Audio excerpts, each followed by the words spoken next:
Fox Sports. We are Fox Sports. We are Florida.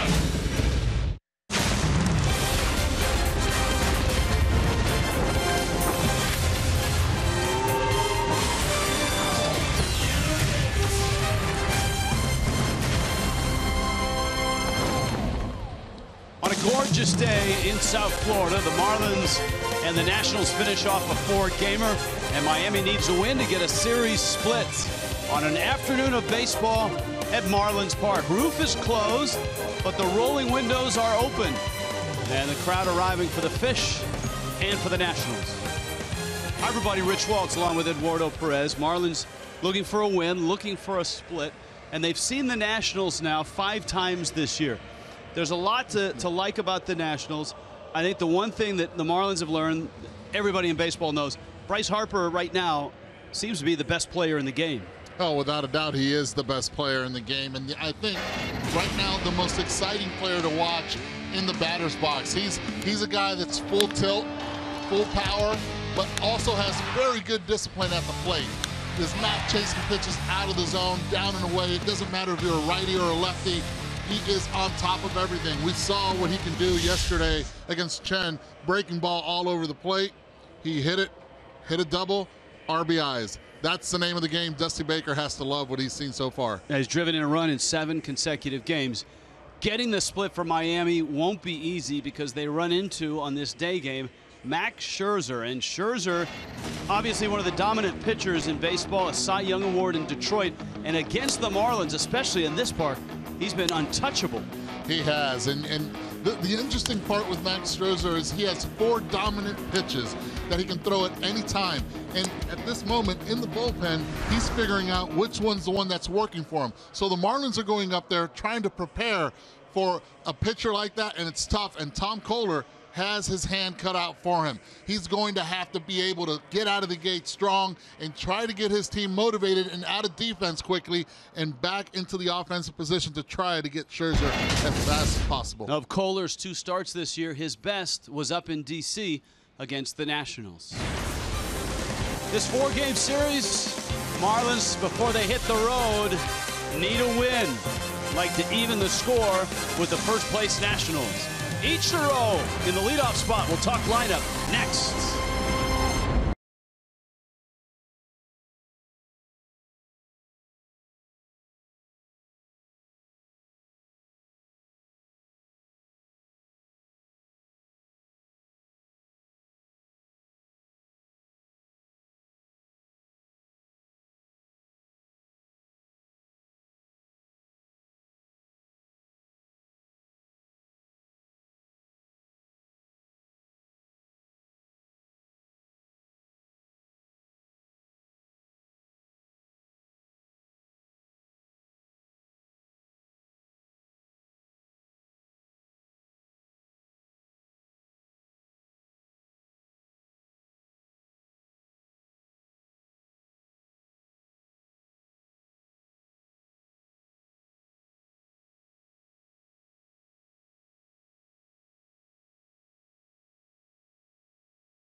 presenting sponsor of Miami Marlins baseball.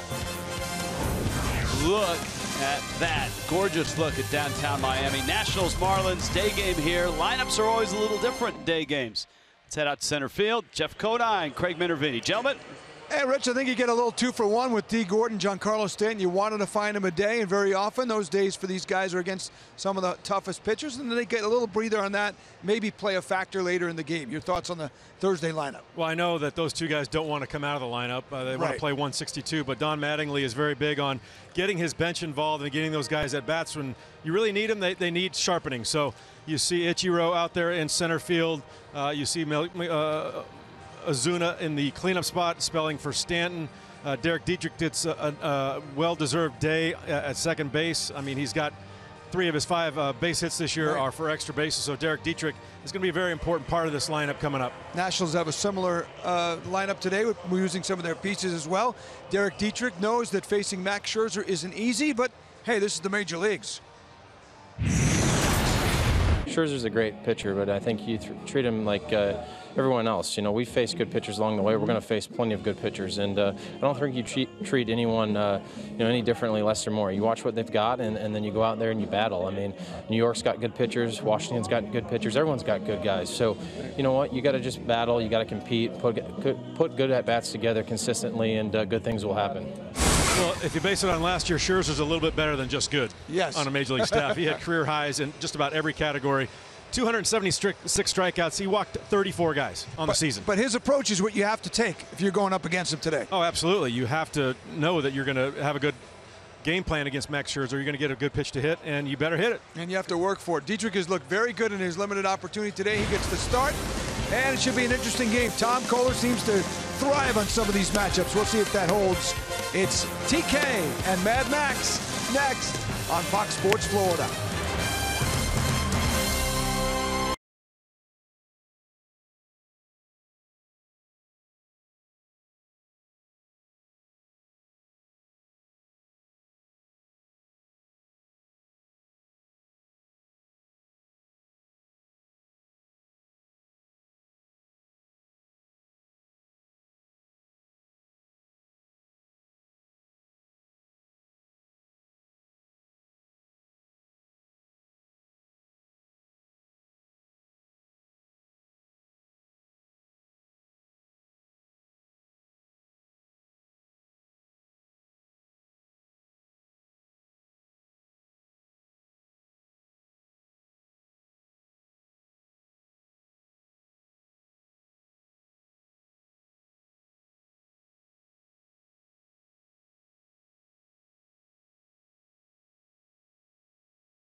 Miami Marlins baseball on Fox Sports Florida is brought to you by Jeep. Visit Jeep.com to learn more. By Bank United. Switch to Bank United today. Visit us at bankunited.com or call 877-779-2265. By your local Toyota dealers. Let's go places. And by Southwest Airlines. Transparency, low fares, nothing to hide. Tom Kohler and the Marlins facing Max Scherzer and the Nationals. Finishing off this 4-game set. Dusty Baker has had quite a start with the Nationals. His lineup today has former Florida Gator and South Florida native Matt den Dekker in the leadoff spot. Rendon, Harper, Daniel Murphy has hit well against Kohler. Wilson Ramos, Clint Robinson, Michael Taylor homered last night. Danny Espinosa at short, and Max Scherzer is in the 9 spots. And this is Tom Kohler. Everyone knows him here as a Marlin, but the interesting thing right now, you see that ERA, 6.3, 0-2 record. He needs to be able to throw strikes and control the walk. You see the walk to strikeout, 6 walks, 7 strikeouts, something that you definitely have to watch. And against this lineup, you have to be able to be aggressive.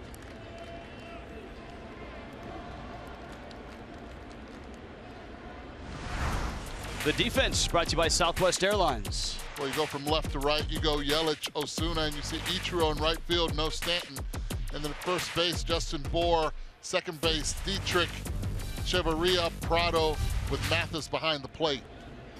Tom Kohler trying to duplicate what he did up in D.C. when he pitched quite well against the Nationals. Matt den Dekker takes a fastball for a strike. Pitch a penny brings you that first pitch. And so Kohler at home now against a Washington team that has raced to an 11-3 start. And that is just off the plate. See den Dekker, his one hit was a big one. It was a pinch hit double that helped the Nationals win a game in Atlanta. Fastball just up. Rich, that was actually the first at-bat he had coming in. Nick Lentz is the home plate umpire, and this is his major league, not debut, but home plate debut. This is the first time he's had home plate in the big leagues. And he arrived last night as a replacement for Jerry Lane. Remember, Lane earlier in the series trying to avoid a line drive may have aggravated a knee injury that he had last year. Let's hope that Jerry Lane bounces back quickly. So big day for Nick Lentz. Just like players, umpires really have to scrap and fight to get to the big leagues. And that is strike 3 called. Kohler and Nick Lentz ring up Matt den Dekker. Welcome to the big leagues, Nick Lentz. All right, how does the kid sound? That's sweet. It's not sweet if you're a hitter, though. Sweet if you're the Marlins.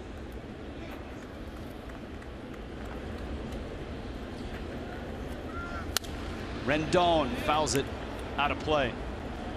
Anthony Rendon, Bryce Harper, and Daniel Murphy.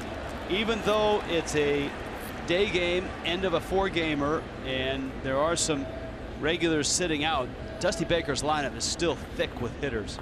Rendon, one of those guys, though he has yet to really get going the way we've seen him hit in his brief major league career. And it's still early, and the good thing is having Rendon out there if you're Dusty Baker healthy. Last year it took some time until he was able to get on the field. Fastball command, always something to watch for Tom Kohler. There is Dusty Baker trying to do something with this franchise that has not been done since 1981, and that is when 12 of their first 15 games, the 81 Expos did that. That's impressive. I'm still a little baffled seeing Dusty there with the shades, wondering where that sun is when we have the roof on. Looking cool. Here's the 2-2. Diving stop, Dietrich. Terrific play. Rendon scorched it, and there are 2 outs. That's great positioning right there by Derek. Being able to go, watch him at the top. Quick reaction to his right. Making a wonderful play. If you're Tom Kohler, you have to like that. Missing your spot, barreled it up. Dietrich, who homered last night, finds himself in Miami's lineup. Bryce Harper, and you see the career numbers against Kohler. 3 of the 5 came in 1 game last year. Center field, deep. Ozuna back. That's gone. Bryce Harper. 8th 7th on the season, 2nd of the series, 6th in 27 at-bats against Tom Koehler, who challenged him, and Harper blasts it out. 3-letter word. Wow. And not taking a pitch at all. Right here, first pitch right down the middle. He's not missing it. Down in the zone. Must watch TV. Missing location. You want it down and away. You throw it right down the middle. Look, it's going to come down to, remember when Josh Hamilton was in Fuego and they started walking him? No one on. Just do it because he's the guy that can beat you with one swing consistently. Murphy's hot as well. To right, well hit. Ichiro is there and makes the catch. Underway, and Bryce Harper is still, well, Bryce Harper.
Solo homer and a rocket and a salute from Bryce Harper. Miami now goes to work against Max Scherzer. Lineup brought to you by UHealth Sports Medicine. Ichiro in the leadoff spot. Martin Prado has good numbers against Scherzer in his career. Christian Yelich, Marcell Ozuna, Justin Bour at first. Derek Dietrich, who homered last night, at second. Adeiny Hechavarria moves up into the 7th spot. Jeff Mathis hits 8th, and Tom Koehler in the 9th spot. Scherzer against Ichiro, and here go the Marlins against one of the premier starters in the game. Of course, one of the wealthiest starters in the game. 7 years, $210 million. The contract from last year. That sneaks into center field. Ichiro's got a hit. Well, if any thought he was going to be trying to throw a no-hitter or a perfect game, forget it. Ichiro took care of that with one swing of the bat. Nice solid line drive. Murphy had no chance on it. Very good swing.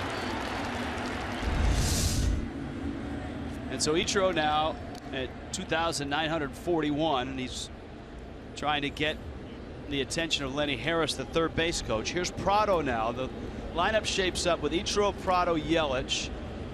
No Gordon and no Stanton, both getting days off. Marlins hop on a plane and go to San Francisco after the game and open up a fascinating road trip with Barry Bonds returning to San Francisco, Don Mattingly and much of his staff returning to Los Angeles, and then you and I going to Milwaukee. So it should be an interesting trip. Good lead by Ichiro. Scherzer, soft toss over. You're the Marlins, you have to be able to take advantage of Max Scherzer in that first inning. Pitchers like this is where you get them before they start getting in a groove. Don't be surprised if you see Mattingly try to put on a play if it's a hit and run or something here.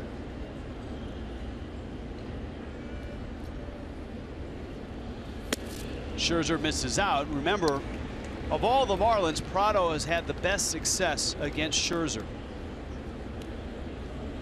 9 for 19, and a homer is in that total. If Pitchers don't forget. All right, what count is the optimal count for putting something on? 1-0, 1-1. I love the 1-1 count. Pitchers don't want to fall behind 2-1. Now it's not the right time. 2-0. This is a good time for Scherzer having to give in. Throw his fastball.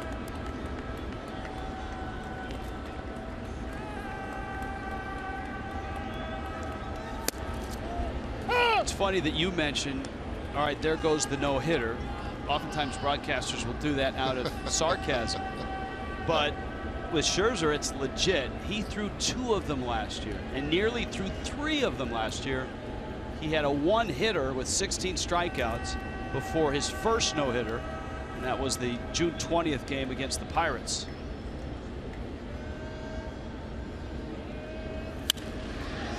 Prado got under it, lifts it. Shallow left center. Taylor is in. And it's Michael Taylor who makes the catch. Nationals defense brought to you by Southwest Airlines. Well, from left to right, Matt Den Decker taking over for Jason Worth that left the game yesterday with a tight hamstring. You got Taylor and Harper. And in the infield, Robinson, Murphy, Espinoza, and Rendon at third base with Wilson Ramos behind the plate. And we all know who's on the mound, Max Scherzer. Here now is Yelich. One of the bright spots certainly for Miami this year in their first 13 games has been Christian Yelich. Healthy and back to his old ways. This is what Yelich was all about from early June all the way through the end of the season. You could hear him not only ask for time, but time please. Max very concerned with Ichiro at first base, changing his times when it comes to the delivery of the pitch. Yelich takes a strike. Second right now to Dexter Fowler in on-base percentage. See Daniel Murphy at 500. Yelich 13 walks. He's been on base in every game the Marlins have played. He's 4 for 9 in this series.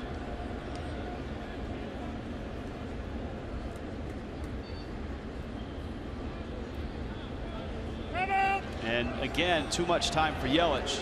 And that's the 4th time already Max Scherzer has done this with Ichiro at first base. Did it twice with Prado, twice now with Yelich.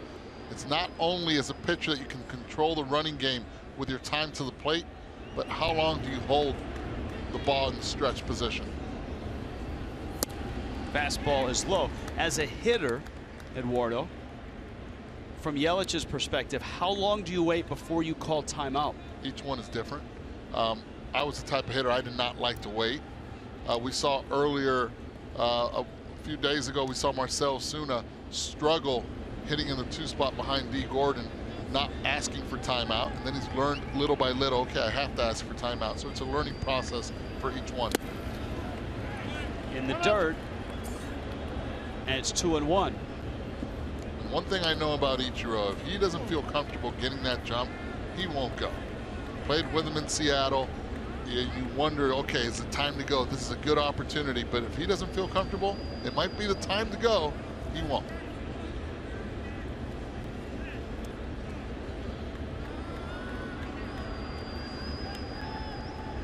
He throws it first. Singled the lead off. The bottom of the first here. Scherzer, long wait, and he steps on.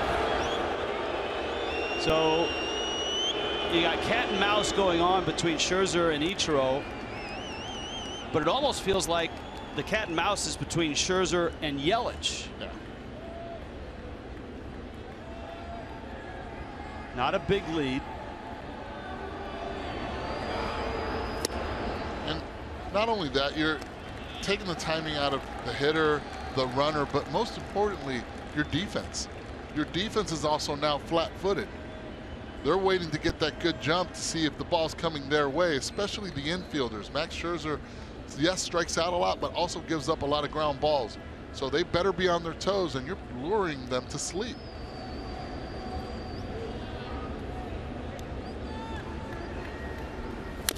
Yelich fouls it at the plate.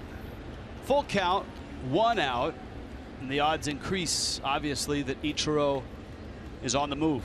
This is a must-go right here. 3-2, you have a contact hitter at the plate.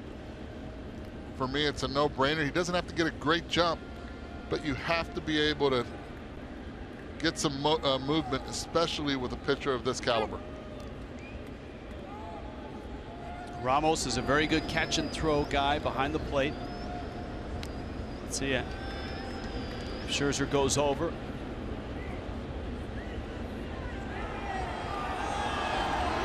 Runner goes and stops, and Yelich bangs it down the line. Over for it is Dendecker. That's going to be a double, and Ichiro pulls in at third base. Terrific at bat by Christian Yelich, who didn't buckle under all the waiting and all the mind games, and he gets his 4th double of the season. Without a doubt, very good concentration. Throws him the changeup. Down and away and goes. Doesn't cut off his swing. Hits it to left field. Ichiro right there. Started to go and then stopped. Easily gets into third base.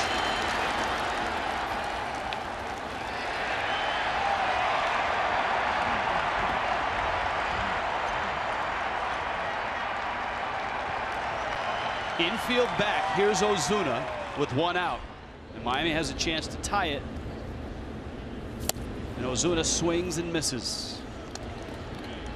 Okay, this is a message Dusty Baker is sending to his offense. We're up 1-0. It's okay. We know we can score runs. If you play the infield in, you're sending a message that your offense is struggling. You don't want to allow many runs. But right now, with a runner at second and third, you do not want that runner from second scoring, because that's the go-ahead run.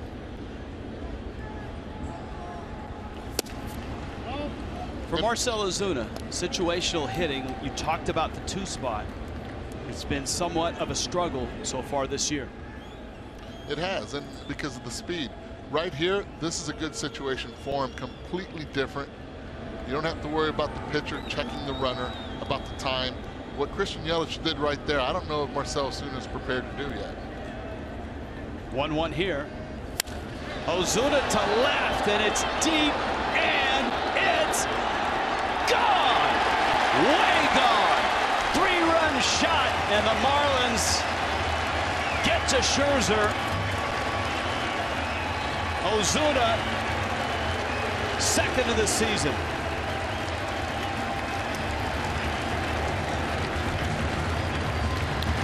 Threw him inside 94-mile-per-hour pitch, and Marcell Ozuna was able to get his hands tight to his body and keep that ball fair. He knew it as soon as he hit it. It was a no-doubter. And if you're going to get Max Scherzer, you do it early. And the Marlins do it early. Another look. He hit the target. Yeah, he knew it.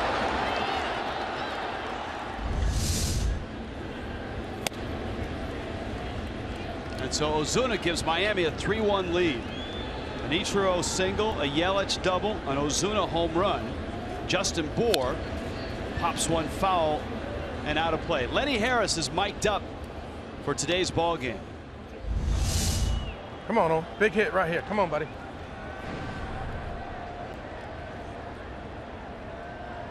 There you go. Get up, Paul. Bour to first, and Robinson steps on the bag. Oh, that ball got up. So 2 outs, and here's Derek Dietrich.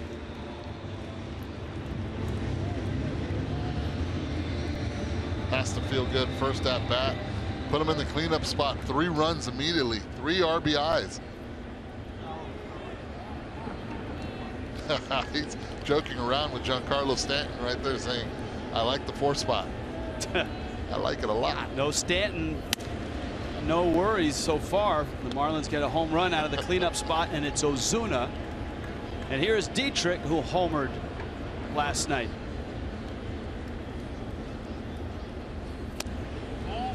Dietrich has had not a lot of at-bats. This is game number 13.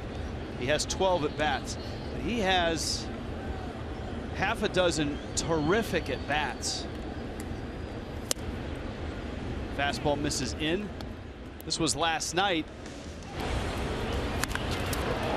Ball got out of there in a hurry. He's so grounded with his feet, staying in the zone. Good power. Scherzer zips in a fastball for a strike, and it's 3-1. Dietrich 5 for 12, couple doubles, and the homer last night. And he walks, and that's another thing that Dietrich has shown both in his minor league numbers and especially this year with a really good spring behind him. Plate discipline, knows the strike zone quite well. Tony La Russa would always tell his players repeatedly, you want to be a 300 hitter in the big leagues, take the walks. No one, don't chase out of the zone. So the Marlins not only have 3 runs against Max Scherzer, they've pushed him to 24 pitches. And his ball strike ratio is not Scherzer-like. It's 12 aside. 12 balls, 12 strikes. Dietrich, Echeverria taking a fastball in. We see that fastball. He's struggling to control.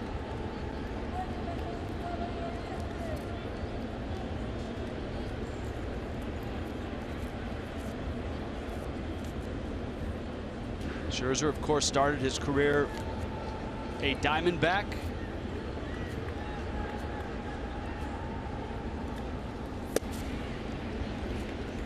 AutoNation brings you a Max Scherzer scouting report.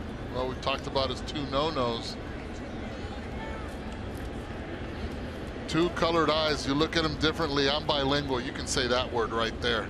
Know your limitations and a tiger mentality. I thought maybe with Echeverria No. that it would help you with that. Know yourself. Recognize your limits. Heterochromia. That'll work. Of course, a great run in Detroit, including a Cy Young in 2013. He's made the All-Star team the last 3 years. And that one fouled back. Count evens at 2-2.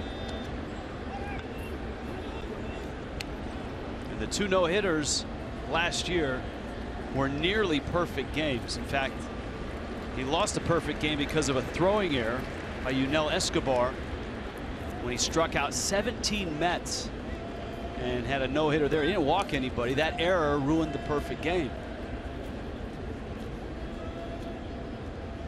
2-2.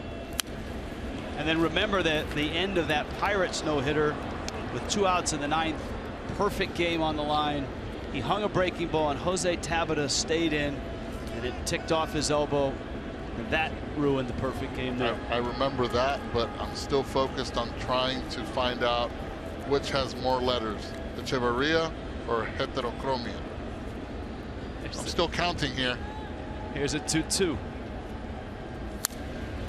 This is right now a nightmare of an inning for Max Scherzer and also for Dusty Baker. 30 pitches in already. Well, part of that nightmare is what happened last night. Last night, blisters ended Joe Ross's night after 2 innings. Yusmeiro Petit was terrific, but 4 innings, he's not available, obviously, and the bullpen had to work a lot in a 3-1 win for the Nationals.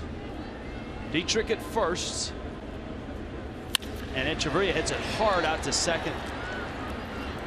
Murphy gets the out, but the Marlins get to Scherzer. After a couple hits, Marcell Ozuna launches to left, and it's 3-1.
Marlins Baseball está disponible en español a través del SAP y es presentado a ustedes por Kendall Toyota y West Kendall Toyota. In Miami, day baseball, finish of a 4-game set. Miami looking for a win and a split. Bryce Harper opened the game not only with magnificent hair, but a magnificent home run to center field against Tom Kohler. And the Nationals were rolling until Ozuna took a Max Scherzer fastball and blasted it out for a 3-run homer. And that's where we sit. Big inning for Tom Kohler. Has to have a shutdown inning after his team gave him a 2-run lead. Wilson Ramos, Echeverria to his left on a knee, spinning, go! Bohr couldn't dig it, but Echeverria had him. If the throw was a little more up, or if Bohr can pick it, that's a terrific play. And that's actually a pretty easy pick, a pick that's not that in between. Didn't really have to rush. You see he had time right there with Ramos. But as a first baseman, you want to be able to be there for your defense, especially picking those throws. Goes as an infield hit for Ramos. Clint Robinson, Michael Taylor also due up for the Nationals.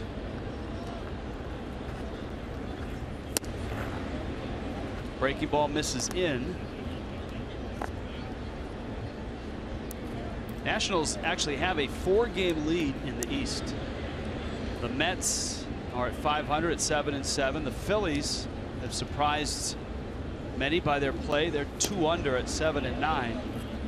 Marlins at 4-9. They've fallen 6.5 behind this ball club. And that is the best record in baseball.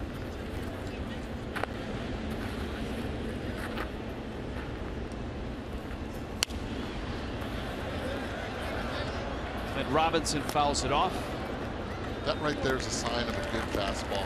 When you have a 2-0 count and you see that the hitter's late on the heater, that's a time now you can crowd him a little bit more. The same stuff. Do not take anything off.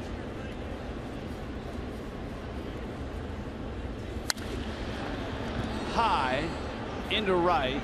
Ichiro out there today, and he makes the catch. Well, you go back to that start in DC, and Kohler against the Nationals was very good on a chilly day against an opponent, especially with a hitter in Harper that had had success against him. 6 1/3, gave up just the 2 runs, and one of those runs scored after he exited in the 7th. He battled through that game. Fun to watch. Now Taylor, who had a home run to right center field, which is not something you see a lot of right-handed hitters do in this park. Shows you the type of power that Taylor has. His homer doubled in this series. Ben Revere still out for the Nationals. In his spot, Taylor's getting the starting nod. This one to right center, shallow. Ichiro sliding with the catch. And there are 2 outs. Group tickets, great way to come to Marlins Park. Perfect for family outings, birthdays, and networking. Call the Marlins Group sales team today. Make your group's reservation, 1-877-MARLINS. Go to marlins.com/groups.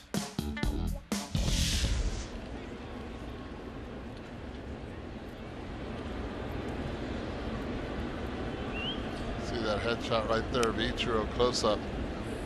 Feels very comfortable in right field.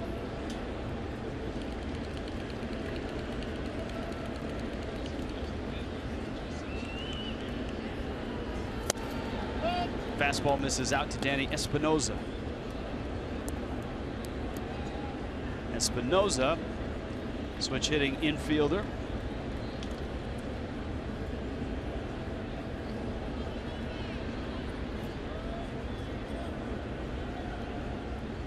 Ramos anchored at first.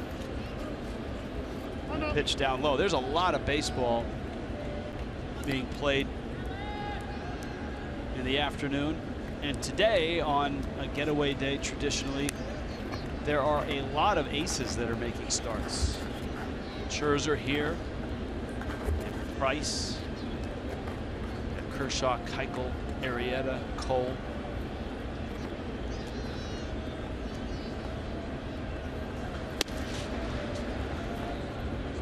See, right here, you're up 3-1.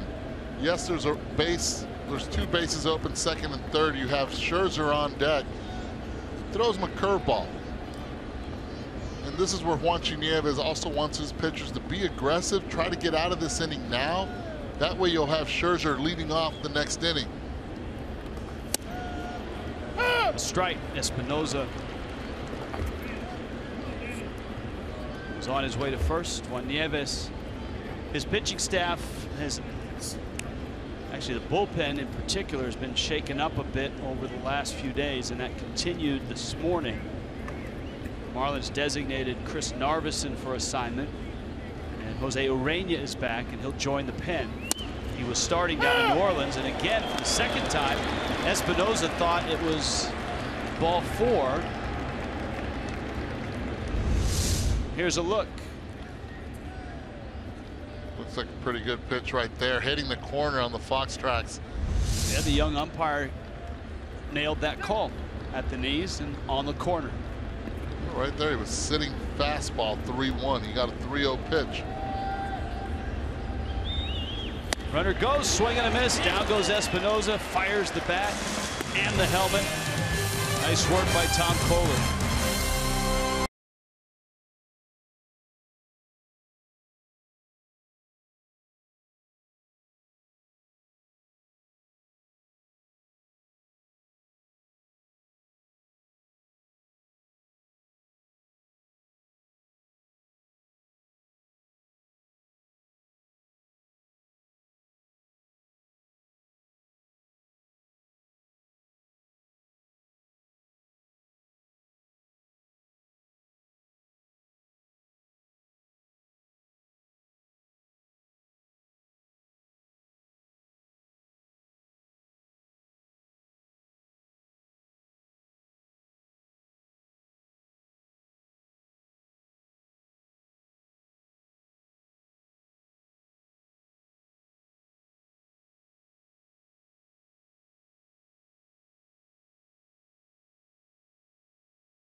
Can't watch the games on TV. You can now stream games live on your mobile device.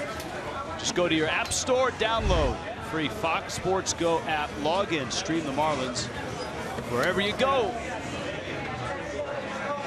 Taste of Miami, lunch being served. Marlins Park. Jeff Mathis drills one to left field. I'll tell you what, I had this all prepared for his at bat, and he beat me to the punch. But Jeff Mathis, in September of last year, added a leg kick to his swing. He and Frank Menechino talked about it. There's the kick. And ever since he did that, he's been hitting the ball hard. I mean, he had a really nice September last year, a couple of 2-hit games. And in his at-bats this year, he has stung the baseball. And for a guy whose career batting average is hovered at 200, that's significant stuff. Without a doubt, it's significant stuff. Always known for his defense, but to add offense to it now, especially late in his career, is a good, very good thing. Getting started early, sort of like Jose Bautista, which started his swing early with the leg kick. Now, I know he's gone his entire career, Mathis has, and has not been a great offensive player, to say the least. However, I mean, it's interesting that a guy can make an adjustment like that 10, 11, 12 years into his major league career, and all of a sudden the ball's jumping off his bat. Kohler, good bunt there. Nicely done.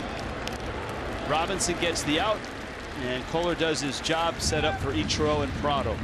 And you have no idea how hard it is also to maintain that leg kick with timing when you don't play every day. That's the tricky part, and to be able to do that, you have to spend a lot of time in the cage and focus every time during batting practice. Now Ichiro opens the first with a hard ball up the middle for a base hit. Christian Yelich would double, and Marcell Ozuna a 3-run homer to left. So it's Scherzer and Ichiro round 2, and Ichiro steps out.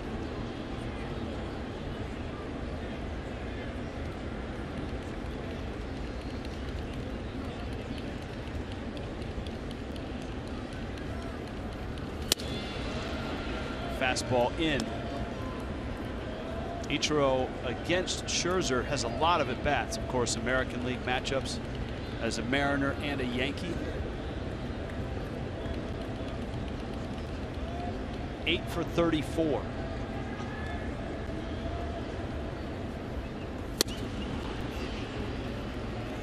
Ichiro always tough to strike out. He's punched out only 4 times against Scherzer, who's a guy that gets strikeouts in volume. You heard Jeff Conine just before the game talking about Scherzer's year last year. 276 strikeouts. Wow, almost got Ichiro. And Mathis moves up to third.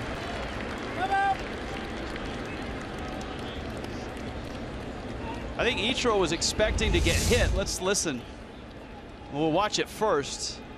Now listen, I think this is Ichiro. That is Ichiro, and almost got the hand or the knee of home plate umpire Nick Lentz also. Now infield's in, counts 3-0. It's a wild pitch. Prado on deck. And Ichiro takes a strike. Max Scherzer really struggling with his fastball command so far in this game.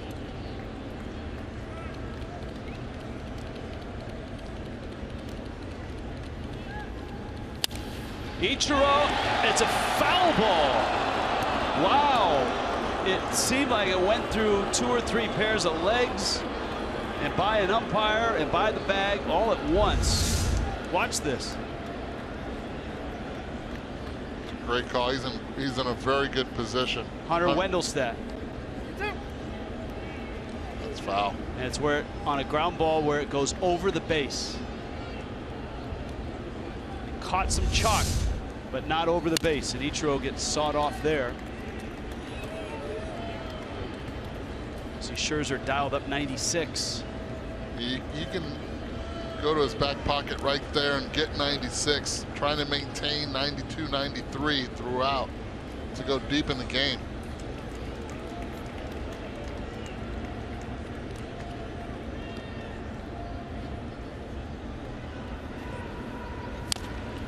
Fouled at the plate. You've got Scherzer in his prime at 31.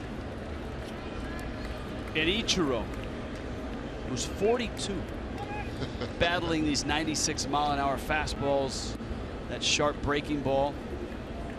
You see the career run that Scherzer has had.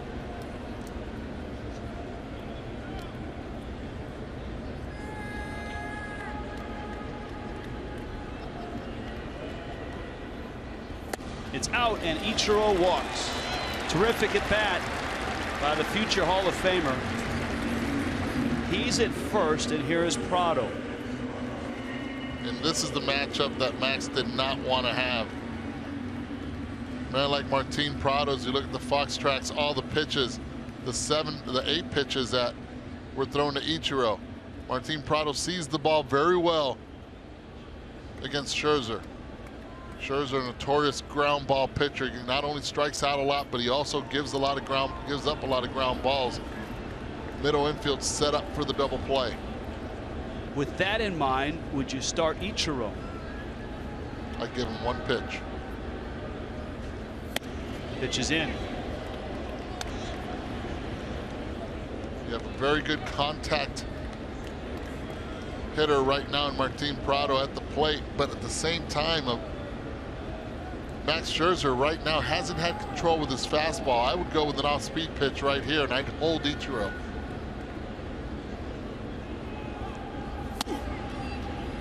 (2-0), and it's Yelich who's on deck. He went with the fastball again. He's really struggled with it so far. 45 pitches, 24 strikes, 21 have gone for balls. Mathis at third, Ichiro at first.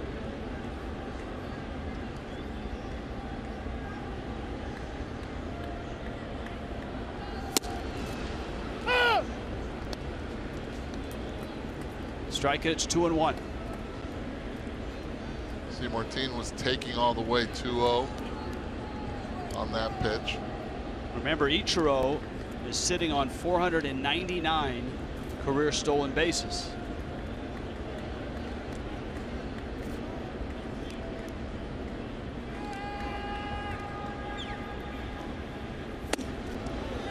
Three and one. He went with the changeup on the 2-0 pitch.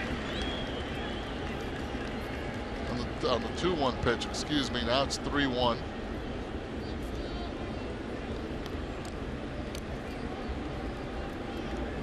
I send him right here. Prado 9 for 20 with a homer in his career against Scherzer.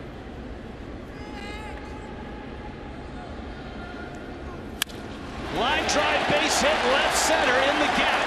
Mathis scores. Ichiro racing for third, and Miami is up 4-1. Martin Prado. Well, it's all about fastball command, struggling with it all day long. Martin Prado gets in a hitter's count situation and doesn't miss it. Line drive. Watch Coop. Go Lenny ahead. Harris. Go ahead. Go ahead. Go ahead. Go ahead. Go ahead. Go ahead. Go ahead. Little trivia time. How many go-aheads were there? 6, 7, or 8? I would go with 8. 8. Go ahead. How many? I would have said 7. I don't know the right answer. Well, that's why we have a crack staff. As we pointed out last night, even though they won the ball game, the Nationals had a short start because of blisters from Joe Ross. Yusmeiro Petit, the fine long man who was terrific last night, worked 4 innings. Perez, Treinen, and then Papelbon finished for Dusty Baker.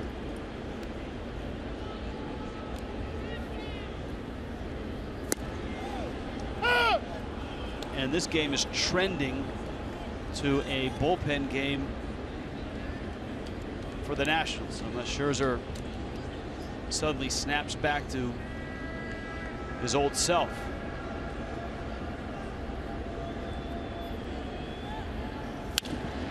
Yelich shoots that one down the left field line. Will he catch it? He was trying for it, and the Marlins were ready. Obviously, Ichiro was tagging at third. You've got that veteran smart player at first base. Martin Prado was tagging at first base. And that's experience right there. He knew that if Den Decker would have caught that ball, there was no way he was going to be caught at second base with the momentum going the other way. Yelich doubled in the first. You talked about fastball command, but there's no command to the changeup right now either. But it all stems from the fastball and from the arm slot. Right now, really struggling with it. See that split that just came up? Not good at all. Yelich trying to go to left field as he's so accomplished at. That's where he found it. A double in the first. The batting average and the on-base percentage continue to rise.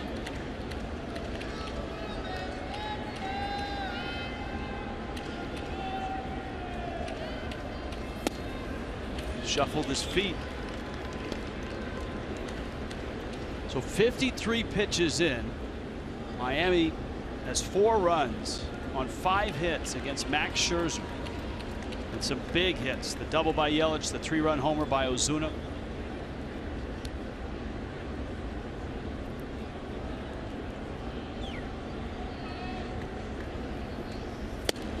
And there's other signs that this is not a normal Scherzer outfit. You look at just the fastball command has created no location, and that means no strikeouts whatsoever. Last season, 34 walks in the entire season. Today, 2 already. Working full count, coming back.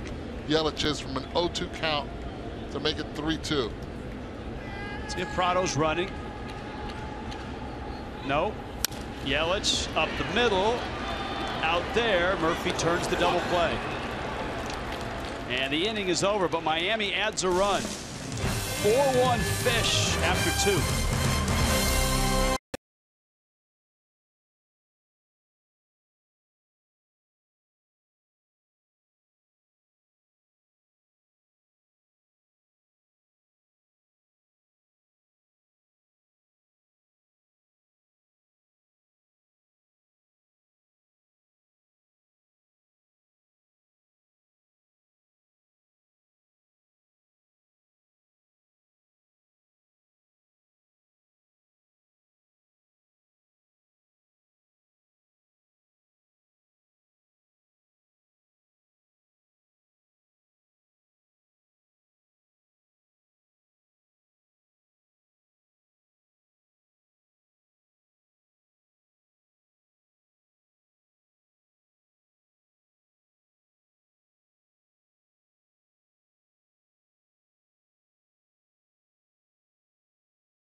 Marlins on top in the third. This copyright telecast presented by the authority of the Marlins may not be reproduced or retransmitted in any form, and the accounts and descriptions of this game may not be disseminated without the express written consent of the Marlins. D. Gordon off day, Giancarlo Stanton off day, and yet Miami has compiled 4 runs on 5 hits. Max Scherzer against Tom Koehler. Koehler finds himself yet again in a spot to look for a shutdown inning after the Marlins add a run. He's got Scherzer, then top of the order, Matt Den Decker and Anthony Rendon.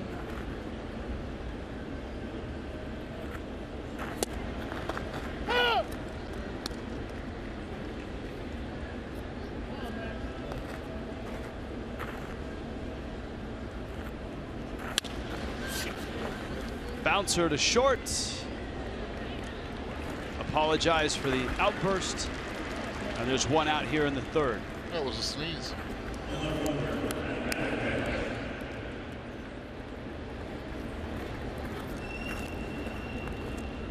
Well, the Marlins have seen a lot of the Nationals, that's for sure. Remember, they played 2 of what was supposed to be a 3-gamer up in Washington, D.C. The team split. Miami got the first of this series. the 6-1 win on Monday night. But the Nationals the last 2 nights got a gem from Steven Strasburg and a great bullpen game last night.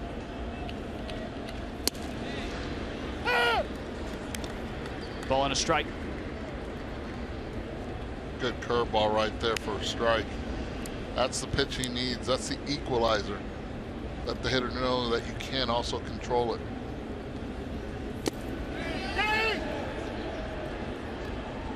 Hunter Wendelstedt says no swing. I don't like the youth, the liveliness right there by Nick Lentz behind the plate. Did he? Asking for help. Fastball in. If you're just joining us, Nick Lentz, the home plate umpire. This is his first home plate assignment in the major leagues. His major league debut was last night at first base.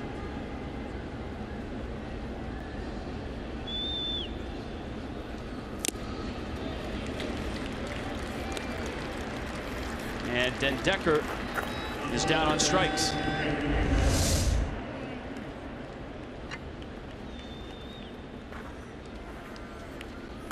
So Kohler is sharp. Miami's lead is 4-1.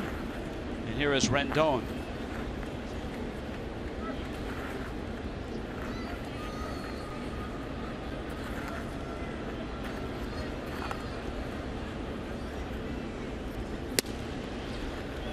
See that half swing right there that Rendon took. That has to be very uncomfortable for the hitters right now to see. See how it bothered him a little bit on that right wrist.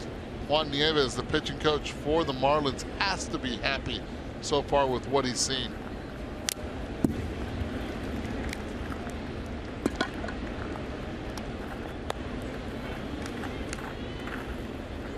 Well, that, I guess for the Marlins, one of the frustrating things about last night, they liked what they saw out of Wei-Yin Chen.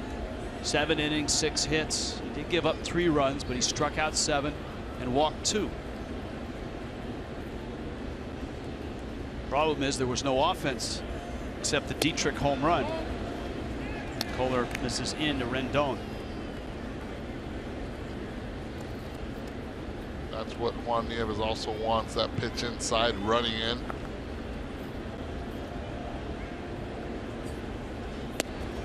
In fact, you put the last 2 starts of Chen together. He gave up 2 runs in a 6-3 loss to the Braves, and then 3 runs last night in 7 innings against the Nationals.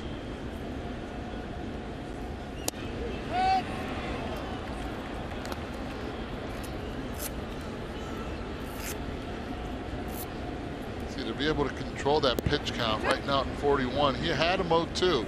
Starts toying around with him. After that tough check swing, you have to go after him.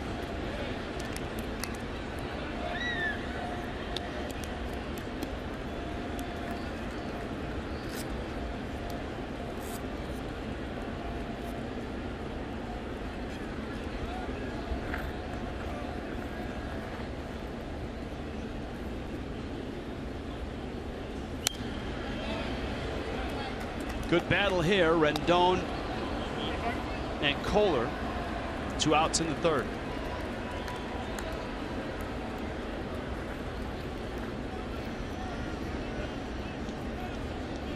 Oh, you had not had a late night with the Fish yet. That's tomorrow night. You and me in San Francisco. I'll be there. Quality pitch. And another foul back to the screen. Dodgers and Braves are bottom 6 in Atlanta. And that's a 1-1 ball game. It's Kershaw, right? It is.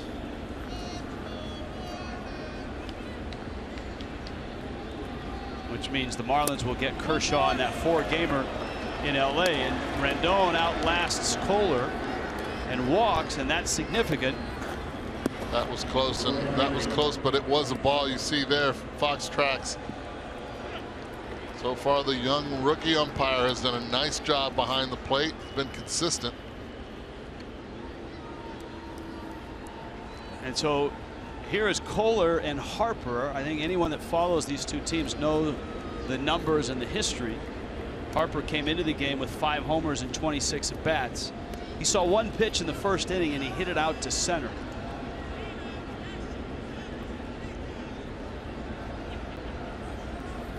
Breaking ball pulls it. Foul. Have to be careful with missing location with Harper. Watch the location here, out over the plate. So strong, so violent.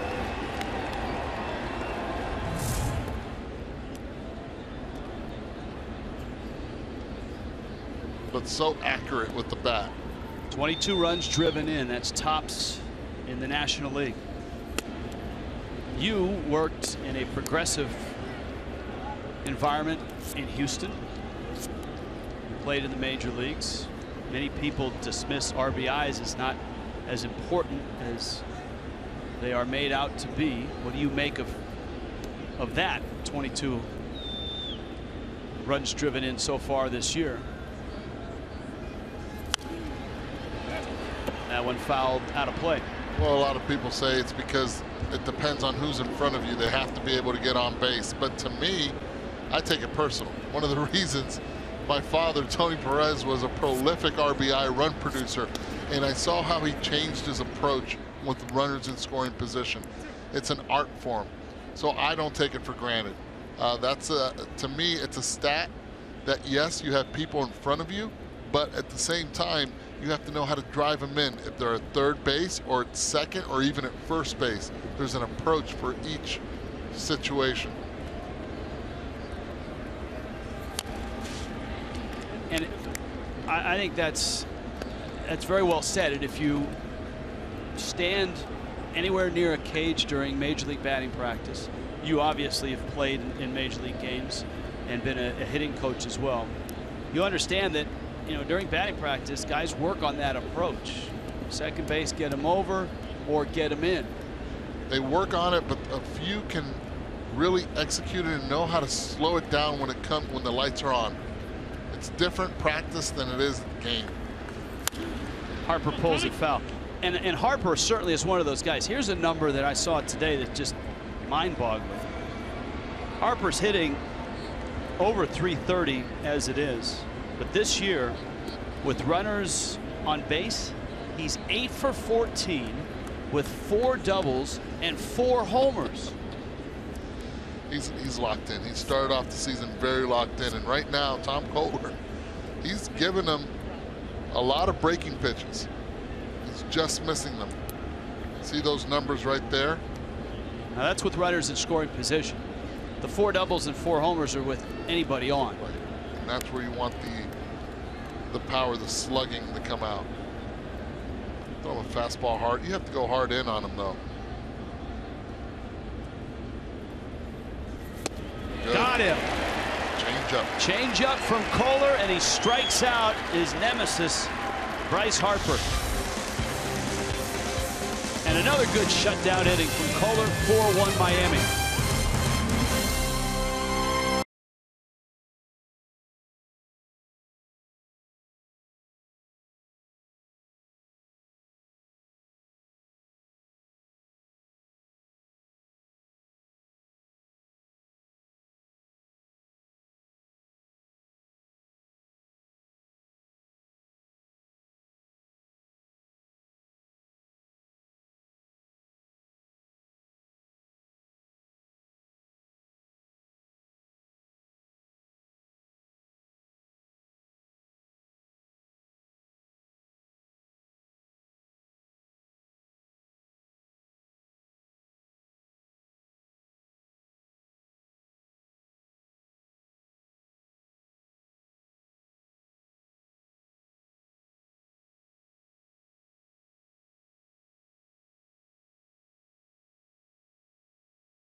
Welcome back here to Marlins baseball. As you look at Max Scherzer, who has heterochromia, as we mentioned earlier. About 6 out of every 1,000 people have this, and it's when your eyes are 2 different colors. A genetic mosaicism is what they say. Your eyes are inherited different pigmentation. As you see, he, in his case, has a right eye that is blue and a left eye that is brown. And he's not the only famous person, as you see that shot to the outfield, to have heterochromia.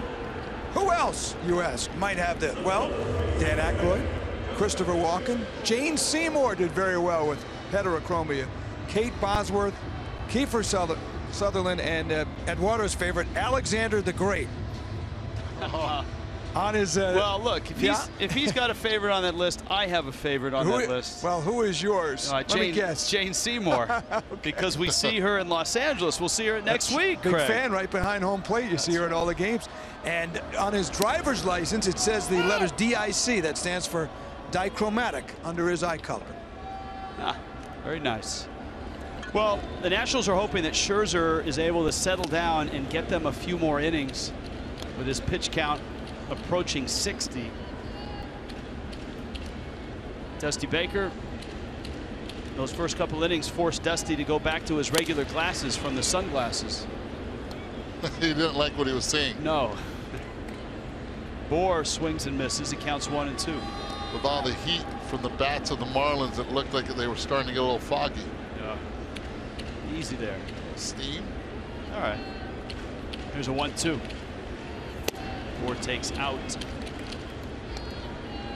And they count 2 balls and 2 strikes. Marlins continue to work that count high. Not Scherzer. Or a soft pop-up in a shallow center. Taylor is there and he makes the catch. Scherzer has 2 outs. There you go. That's Dusty early and Dusty now. Notice the toothpick. Still there. Still there. He's flattened the other one out.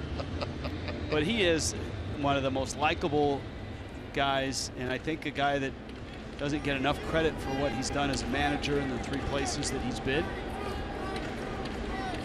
Seems to have been a popular guy in spring training with the Nationals. As Dietrich runs up to bunt and takes strike. As we noted, the Nationals can,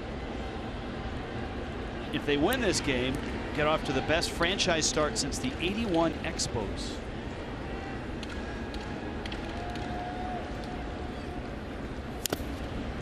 A lot of ball game left, and that's what the elite pitchers do. They might struggle off the gate, but do not let them get in a rhythm. You see his tempo now is a lot quicker, a lot faster than the first 2 innings. You see the lead in the East. Fastball up and in.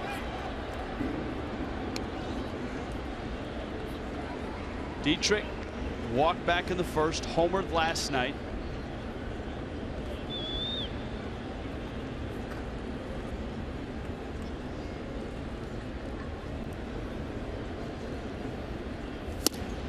He swings and misses, and Scherzer gets his very first strikeout of the ballgame. 4-1 Miami.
4-1 ball game. Miami on top of the Nationals. You can join the Fish family today with a prorated full season ticket plan. It starts at $6 a game. Half season plans, 3 great 20-game mini plans also available. It includes entry into the Fish family loyalty program, guarantees access to the 2017 All-Star Game at Marlins Park. Marlins.com/season tickets. Good one here today. Tom Koehler, Daniel Murphy. And the fastball zips up to the red-hot Daniel Murphy. Look at his season numbers, his on-base percentage. Started the day at .500. He lined to right, hit it hard. Ball and a strike. That's a veteran right there. You see how he's working the home plate umpire, talking to him, letting him know that's as far as it goes right there. Understanding what the zone is. So you kill him with kindness? Kill him with kindness, and not only that, you let the umpire know that you know the strike zone. Most importantly, you don't ask, was that a strike or was that a ball? Is that as far as you're going to go? Yes? Okay. Now you know that's it.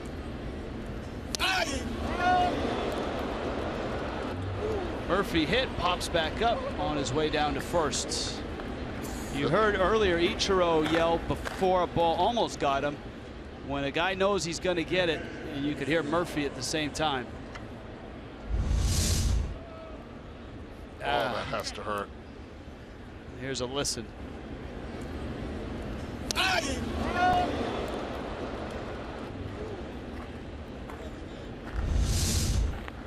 going to have a nasty bruise in his leg.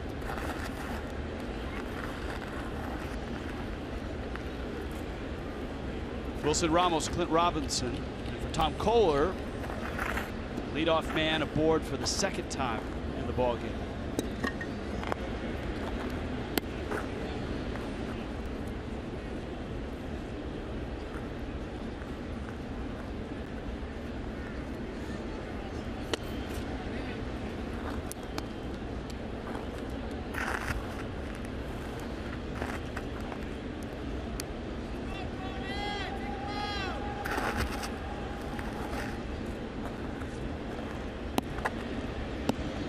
Ramos homered earlier in this series.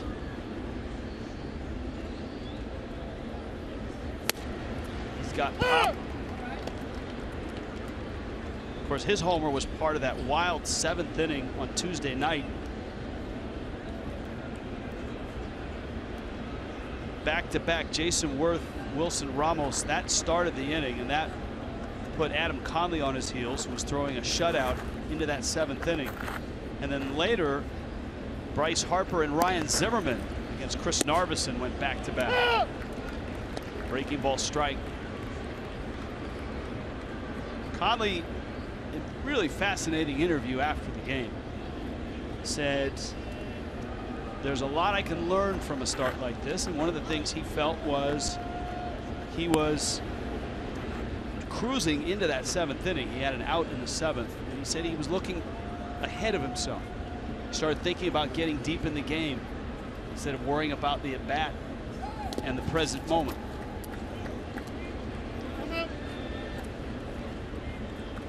He really is a fascinating guy. Very thoughtful, very intense,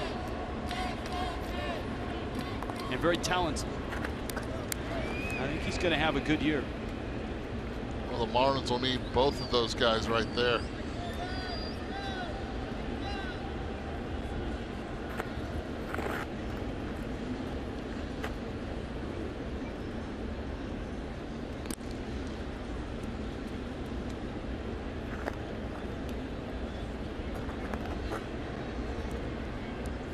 See how the tempo's gotten a lot slower with Tom. Has to be able to keep it upbeat. Keep your defense involved and your accuracy. Slow tapper, and it's wide of third.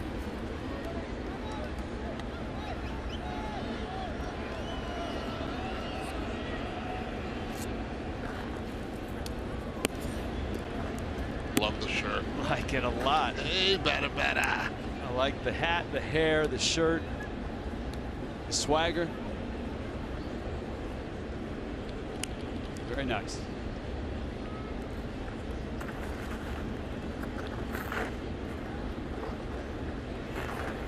Nap time is coming for all of us. Ramos reaches out, center field Ozuna, and he makes the catch.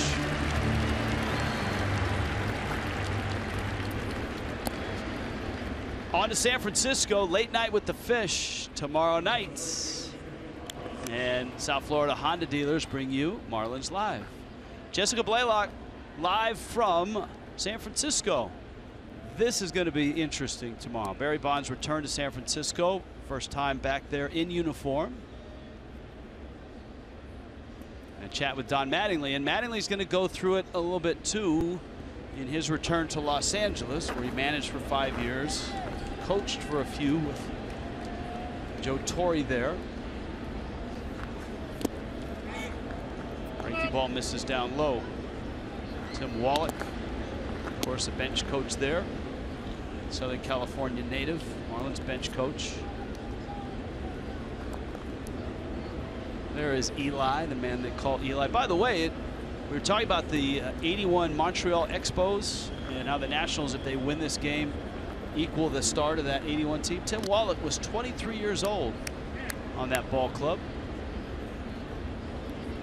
Really good player, too. That was a really good team.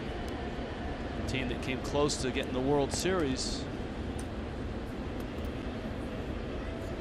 They lost to the Dodgers 3-2 in the championship series.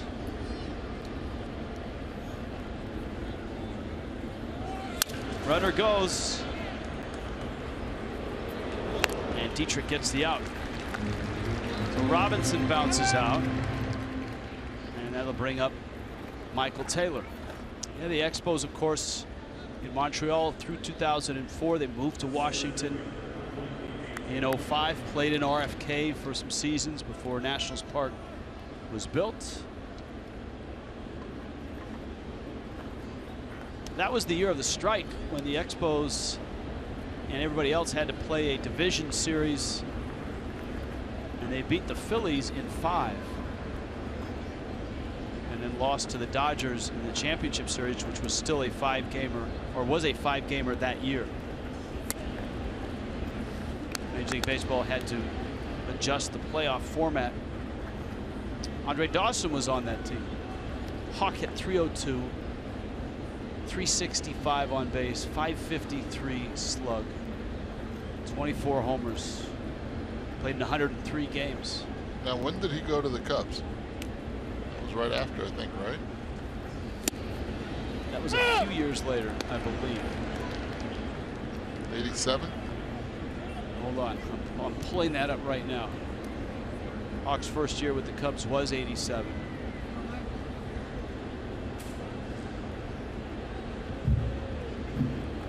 He would spend 11 years in Montreal, 6 years with the Cubs. Our friend Tommy Hutton was on that Montreal team as well. I believe Warren Cromartie. See Crow around the ballpark every now and then. See him once in a while. Crow had a good year. He was 304, 370, 419. Gary Carter was the catcher. Chris Spire, who's actually coaching on this. He's the bench coach. Nationals team, he was on that team. He was the shortstop. Tim Raines as well. All right, 2-1. Kohler working on Michael Taylor. It's a strike.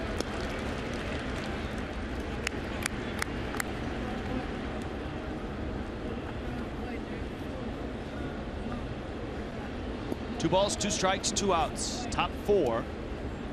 Marcell Ozuna's 3-run homer erased a solo homer by Bryce Harper. All that came in the first inning. Marlins added a run in the second.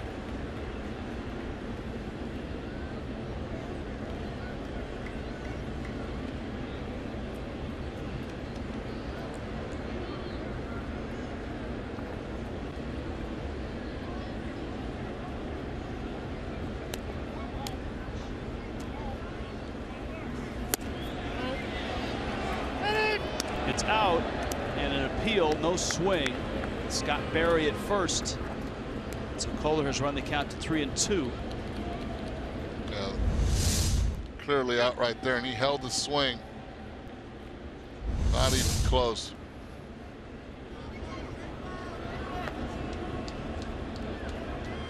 They go after him right here. They're not on the same page, and that's one thing where you as a pitcher, you're the one with the ball in hand.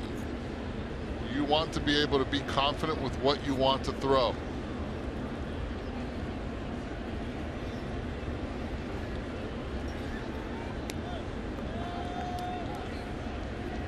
Three-two to Taylor. Got him. Breaking ball. Taylor swings and misses. Kohler works around that leadoff man reaching. And through 4, it's 4-1 Miami.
Miami Marlins baseball on Fox Sports Florida is brought to you by Jeep. Visit Jeep.com to learn more. By Checkers Fast Foodies, know the deal. And by your South Florida Chevy dealers. Bright sunshine. Cruise ship headed out. On a Thursday afternoon, the Marlins have a 4-1 lead. They've done damage against Max Scherzer, and Tom Kohler, after giving up the home run to Bryce Harper, has held the line. And so here in the bottom of the 4th, Scherzer already 66 pitches in. Gets Echeverria, Mathis, and Kohler. And Etch, breaking ball, misses out. Echeverria, 231 average so far. His homer came here at Marlins Park.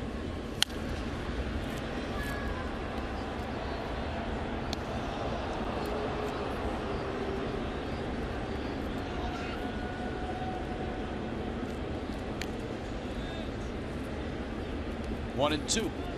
Not a Scherzer-like outing for sure. And you got to credit the Marlin hitters for some of that. Rendon across the diamond to get Echeverria.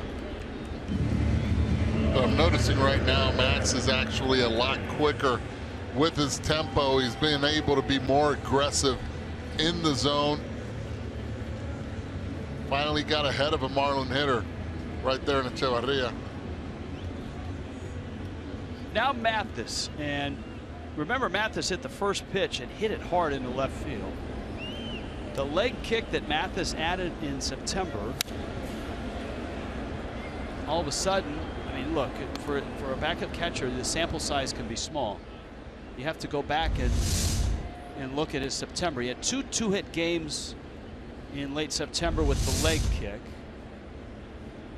And this year he's off to a 3-for-8 start. But remember the ball he hit at Citi Field on that windy night with the wind howling in from left.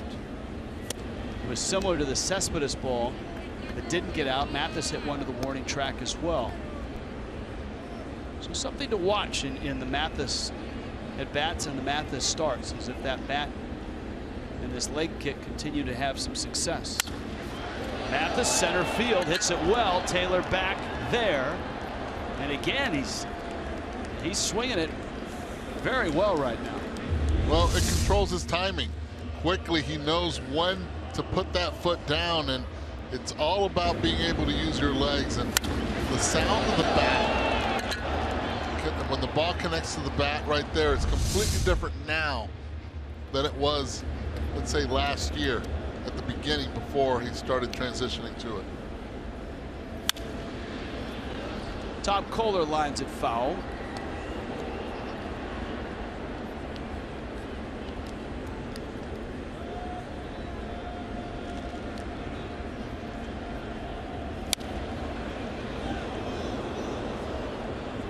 Counts 0-2.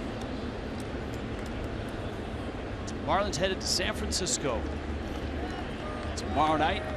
All 3 games on Fox Sports Florida. Jared Cozart, Jeff Samardzija, Jose Fernandez, Jake Peavy, Matt Cain, Adam Conley. Those are your pitching matchups, and that is a 1-2-3 inning for Max Scherzer, who's retired 7 in a row.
Tonight, Tigers and Royals.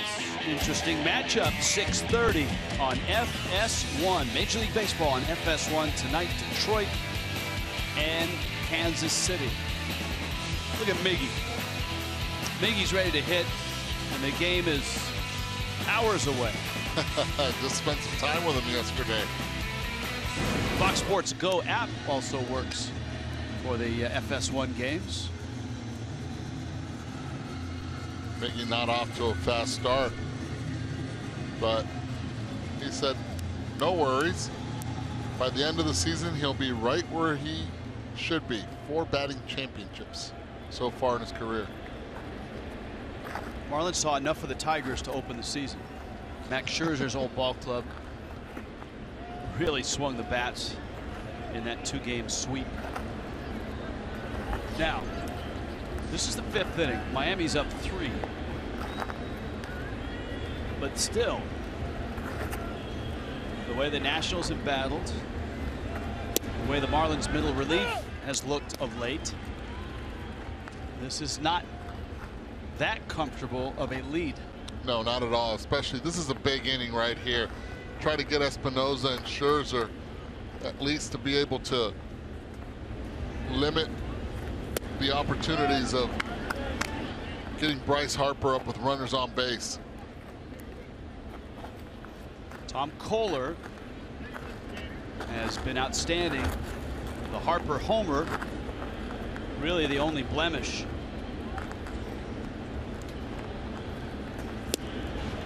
Espinoza runs up. Remember, Espinoza had somewhat of a contentious at bat with the young umpire Nick Lentz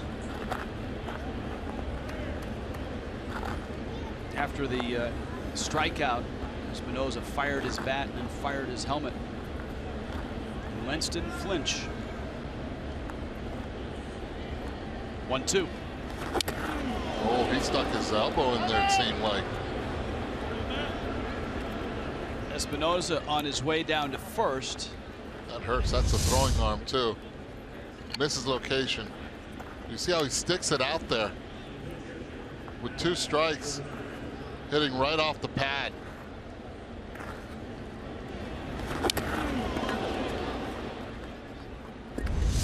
Even with the pad, can't feel good, but he's on base. Remember, Kohler hit Murphy in the 4th. Now Scherzer in a bunt situation. See, that's what I have the problem with players using elbow guards and all the protection. They lean in there and they're not afraid to get hit.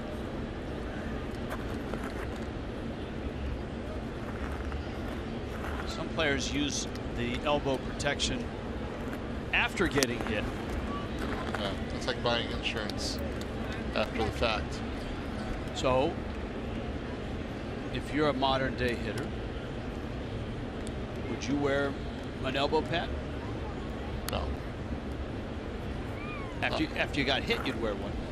After I got hit? No, I got hit many a times in the arm. I just didn't. Now, on the shin, absolutely, because coming off the bat.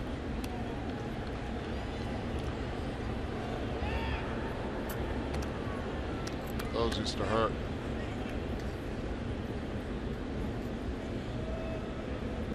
Scherzer bounced to short in the 3rd.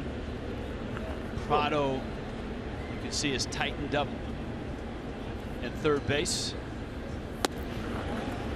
You know what, Rich? I take that back. I would try it because everyone else is, and maybe it's an advantage. So just thinking it over now, I would give it a try. I'll buy the insurance. I'll use it.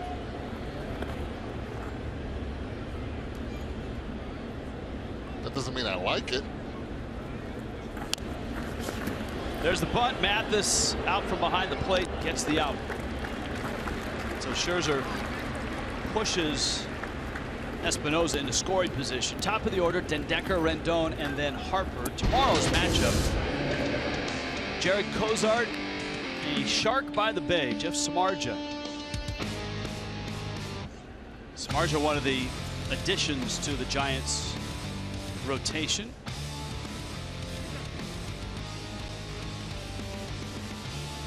San Francisco,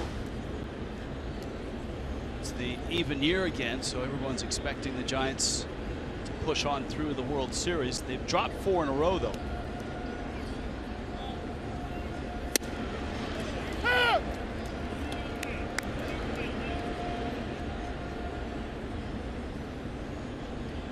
Mike Maddox and Scherzer in discussion. Johnny Cueto, one of the other additions to that Giants rotation.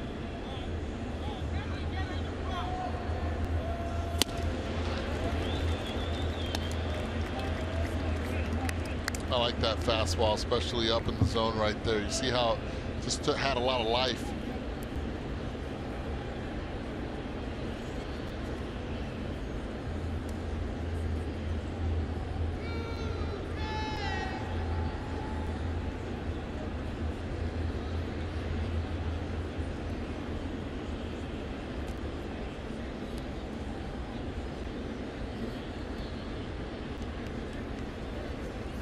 Breaking ball.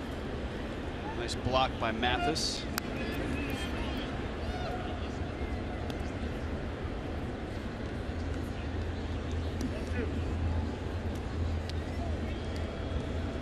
Yeah, it's odd to go in there and there's no Lincecum, no Vogelsong. Hudson's retired. Even Yusmeiro Petit, who was their middle relief guy, is here with the Nationals, talking about the Giants. Cueto, Samardzija, Jake Peavy, Bumgarner, and Kane. That's the Giants rotation right now.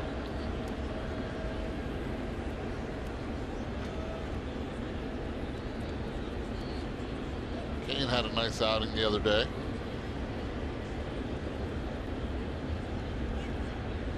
Marlins see Kane on Sunday. Adam Conley gets Kane. Jose and Peavy. Now, you talk about two emotional guys on Saturday night.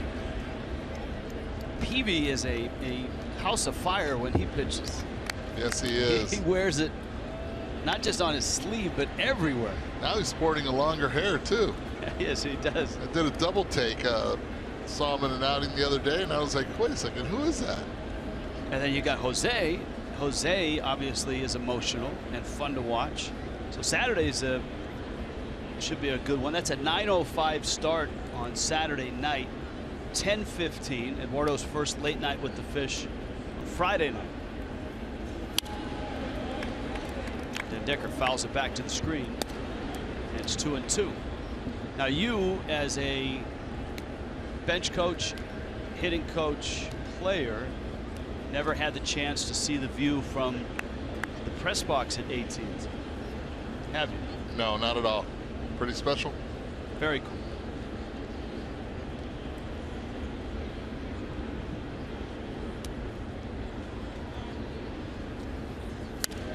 Then Decker, a little flare, and Echevarria is there, and he makes the catch, and that brings up Rendon. Now, as a broadcaster, you obviously on the ESPN package, and now with us. Ballparks that you've not called the game from, are there many, or have you hit just about every spot? No, not on the West Coast. I've done Oakland, but not San Francisco, not LA, and not San Diego. Well, I've got a tip in LA, and the tip is, as soon as we get to the ballpark, we go to the visiting television booth to do two things: set up our stuff, and the most important thing, listen to Vin Scully read the drop-ins and tape all of the stuff that they tape before the game, because we're right next door, and he's booming out, you know, Dodger baseball and Farmer John's and all the cool billboard reads. So that's a little local knowledge for you. Another pop-up. Tom Koehler, some great pitching. Justin Bour has it, and Koehler hanging on tight to this 4-1 lead.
Through in Miami. Marlins a 4-1 lead over the Nationals. Let's check in with Craig Minervini. Craig?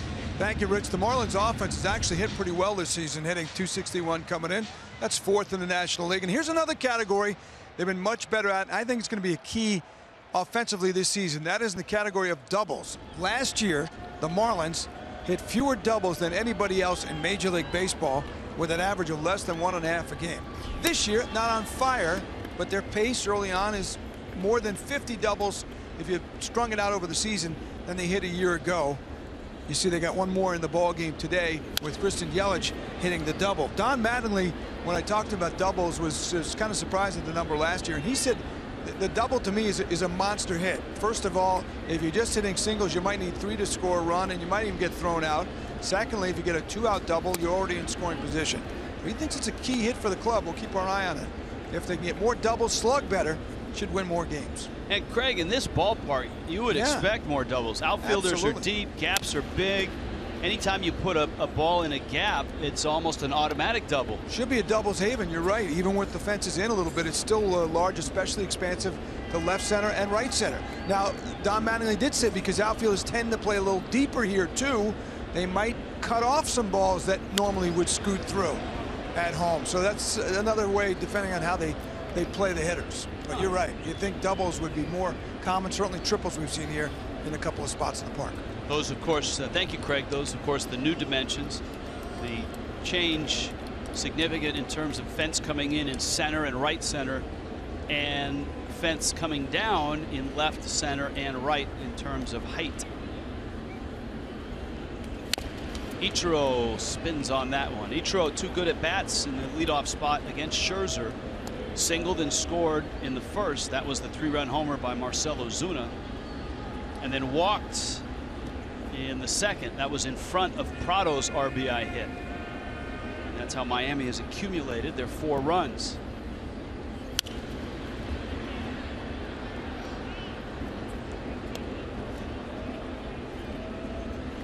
Well, Ichiro's actually been a headache for Max Scherzer, fouling off a lot of pitches throughout this day.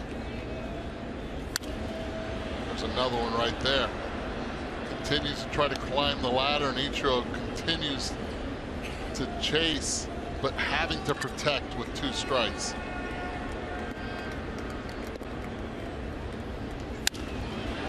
Into left field, another hit for Ichiro. A 2-hit day. And I'll tell you what, you know, Ichiro early last year got some hits. He slowed down certainly in August and September, but he didn't look like he's 42 right now. No, and he's really battling well. That's an off-speed pitch, changeup. Stays with it. One thing he's always done throughout his career is not cut off his swing. He's just 1 hit shy of Frank Robinson now, 33rd on the all-time list. He's at 2,942.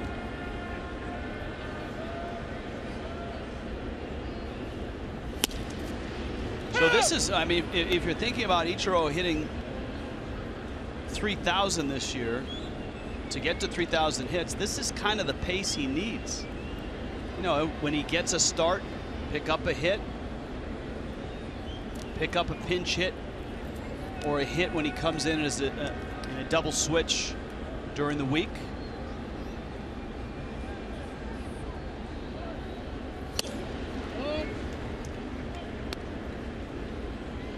Scherzer misses in. Remember, in that first inning, one of the things that seemed to get Max Scherzer out of whack was that waiting game he played with Ichiro at first and with Yelich at the plate.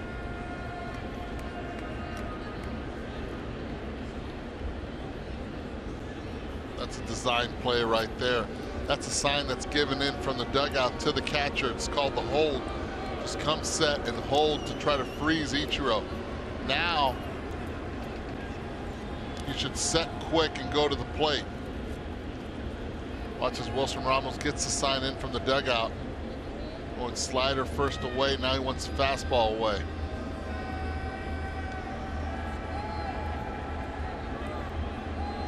That's way too much time. Prado into left field. That's a base hit. Martin Prado, 2 for 3, continues his mastery of Scherzer. 11 for 22 now in his career. And here is Yelich with Ozuna on deck. Watch this, because of freezing it, Rendon just didn't get a good jump, and that's what I'm talking about. It's tempo with the pitcher. You have to be able to keep your infielders involved. They start getting flat-footed there, and don't take any, I'm not taking any credit away from Prado. That was a legit hit, but it could have been a lot closer with Rendon. He was completely flat-footed. Yelich hits it hard. Murphy out there. Espinosa's turned safe at first. Clint Robinson pointing into the dugout to look at it. It appeared Yelich was safe, but obviously with instant replay we should find out soon. Nationals still have their challenge to use.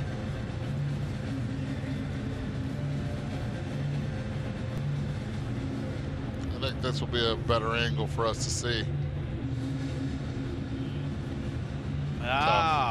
The ball's not in the frame of the picture. The Nationals video room is looking at it. Dusty Baker watching, waiting for word to come on the phone.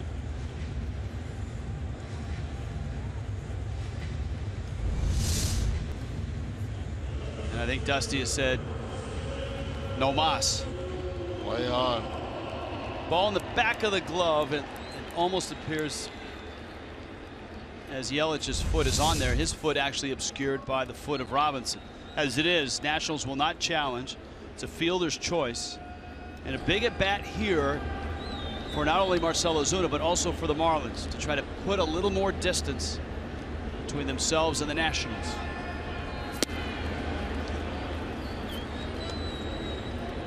Well, Max Scherzer sure will not forget what happened in that first inning with that fastball hard in that Marcell was able to keep fair and hit at a very good distance for the homer. Starts him off with that slider down and away.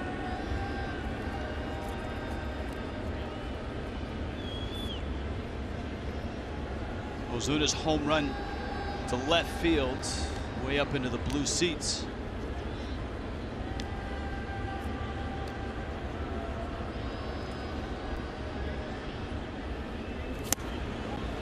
A pair of breaking balls and a couple strikes on Ozuna. This is where the strikeout pitcher in Scherzer comes into play. He's not accumulated a lot, just a couple. But this is a guy that struck out 276 hitters last year. No chase, but again, another breaking ball. And Wilson Ramos keeping that ball in front of him. Dietrich at third base.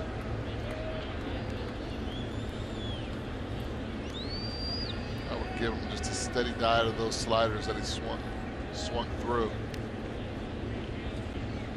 Yelich, good speed at first.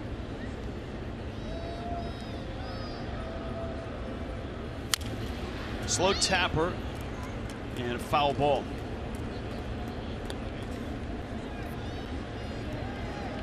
The fear of coming in right now is what Ozuna did in his first at bat.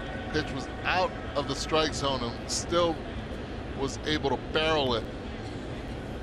You wonder if Yelich should be going right here on a 1-2 count. Especially if it's going to be. I actually don't send him. If it's all sliders. I don't send him. I got Justin Bour on deck. And probably a good reason and a good choice. Third strikeout, and here comes Bour. Geico presents this date in Marlins history, 2004. In 12 innings, Mike Lowell 4 for 6, club record 3 home runs. And Miami in Philly won the game 8-7. So here's Bour, who was fly to center and hit a hot smash to first, 0 for 2. And he's 0 for his last 16 right now. Bour into right center field. It falls and it gets in the gap. Yelich racing for third. He'll be held. And a good strong throw to the plates. Miami picks up a run. Bour with a double. That's why you don't send Christian Yelich right there on that 1-2 count. Give Justin Bour an opportunity with the right-handed pitcher capitalizing, and watch Lenny Harris at third base. There it is. Get in the gap. Get in the gap. Get in the gap. Get in the gap. Come on. Come on. That's a great call by Lenny Harris, being able to hold him with 2 outs. You want to be able to send the runner and force a good throw, but he shuffled his feet towards home plate and gave Christian Yelich an opportunity to put the brakes on and to really read if the ball was going to be cut off or not by Espinoza. In the job description of third base coach, it should just say multitask at the very top, because there's so much going on a play like that, from who's throwing, who's taking the relay throw. You've got Espinoza, who's a very strong arm. Yelich had a good turn, but it looked like the right call with the throw right on the money to home plate. So here's Dietrich. Big shift on for Dietrich. 3 infielders on the first base side of second. And Scherzer misses out as the Nationals bullpen is in action. And a 5-1 Miami lead. I actually think this works to the benefit of Dietrich, that they are shifting him this way. Takes away that changeup of Scherzer. See, a lot of lefties poke it to the right, to the left side of the infield. And it actually tells you how they're going to pitch you also. Because Scherzer sees that shift, he's going to try to pound them in. Anything away, it's going to make it a lot easier for him. You know, that's been the oddity of Justin Bour, is teams shift and have pitched him away until this series. The Nationals have gone in. Nice adjustment by Bour on the RBI double. 1-1 coming. Stayed in, ouch. And Dietrich gets hit. Now Dietrich, very similar. We were talking about Espinoza getting hit. He wears a pad. Dietrich wears a pad.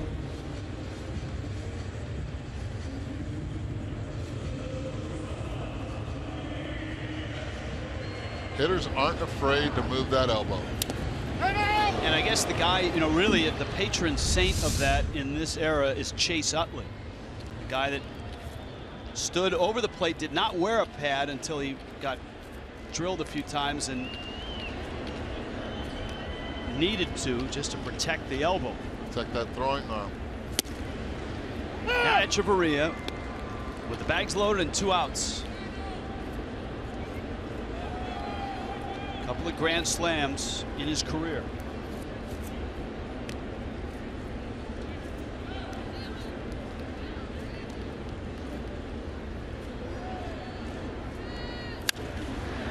Edge sends it out to right center field. Harper and Taylor, and it's Taylor who makes the catch. Justin Bour drives in Miami's 5th run in a 5-1 Marlin lead.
Ladies and gentlemen, welcome to this experience.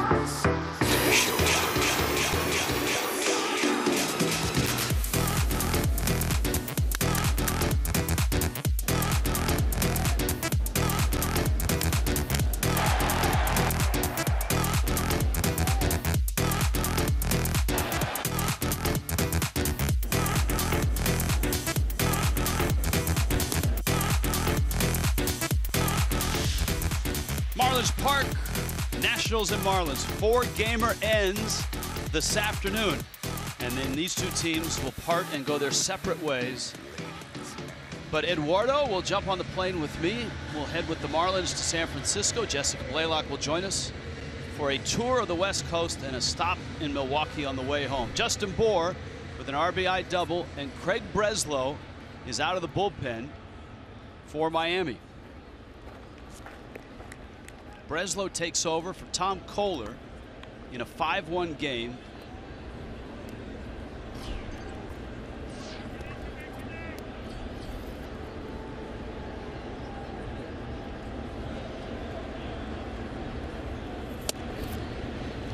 Koehler 85 pitches, 5 innings, 2 hits, a run, a walk, and 5 strikeouts. You know what? He battled through and did a nice job. Sometimes you pitch according to the score. Harper high down the line. Ichiro makes the catch. That's as close to a ball hitting one of the girders of the roof that I've seen in this ballpark since it opened 2012. I love the disappointment right there in Bryce Harper. Just stood at the plate and all. He wanted it to hit the roof on that one. See if it would have ricocheted and gone out of play. It will happen someday. I know it looks like it won't, but I mean, you watch that ball, if it's a little bit to the foul side, it's got a chance. That's a foul ball there. Prado runs it down. Counts 0-1 to Daniel Murphy. Suites. You haven't spent much time in the suite here because I know you've been working with me or down on the field at times.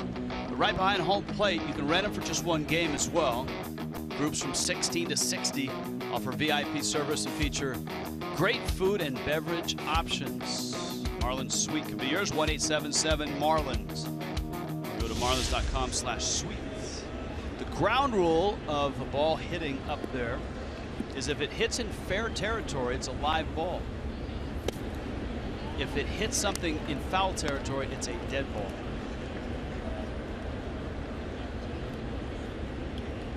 Baseball history, I'm trying to think of the roof that caused the most trouble.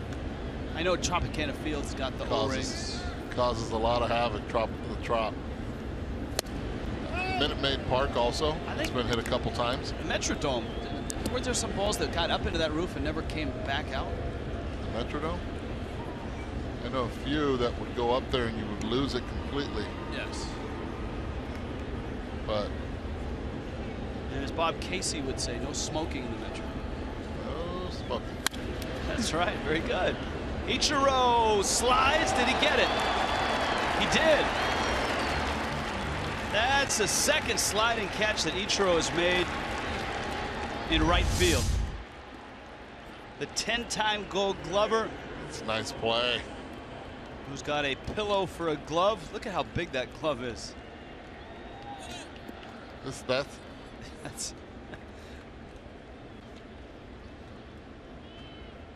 This is his 1,900th game in right field. That's a lot of games. Little divot on the slide. And that's just in his major league career. Doesn't count his run in Japan. It's his 16th season of Major League Baseball. And he's got 2 hits today. He's getting closer to 3,000. Keeps doing it. Move him around, spell some of these guys. He's done a nice job defensively. and at the plate. Been consistent. 58 hits shy now. Breslow misses out. Good thing with him is he knows that he can't be overexposed either. So he has to take every at-bat like if it were his last. Focus. One thing he's never lacked of. Ichiro again. So all three, Ichiro. Thought maybe he was going to do that behind the back. Love it. Only dusts that off in batting practice.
Working hard, bottom 6. Harris, of course, a great pinch hitter, the all-time pinch hit leader, and a third base coach for the 2nd year in the big leagues. We've got it mic'd up. That play where Yelich came around to third, that was the start of it. Here's the rest of the story. When I get deep, I know you can see me. If I'm standing right here, you can't see me, you run right by me. And Eduardo, that was something that you addressed, and that's as a third base coach, positioning, footwork for a third base coach, very important. You have to be agile, and you have to know the arms of the infielders that are making the cutoff play, and not only that, if the throw is going to be cut off or not. If it's not, that's when you send them. Well, the Marlins have chased Max Scherzer. Matt Belisle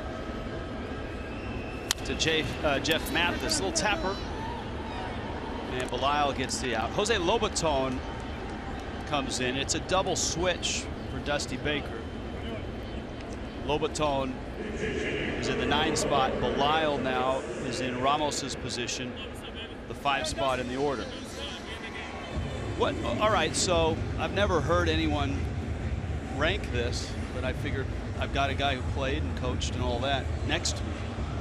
Who's the best third base coach that you ever worked with, played for?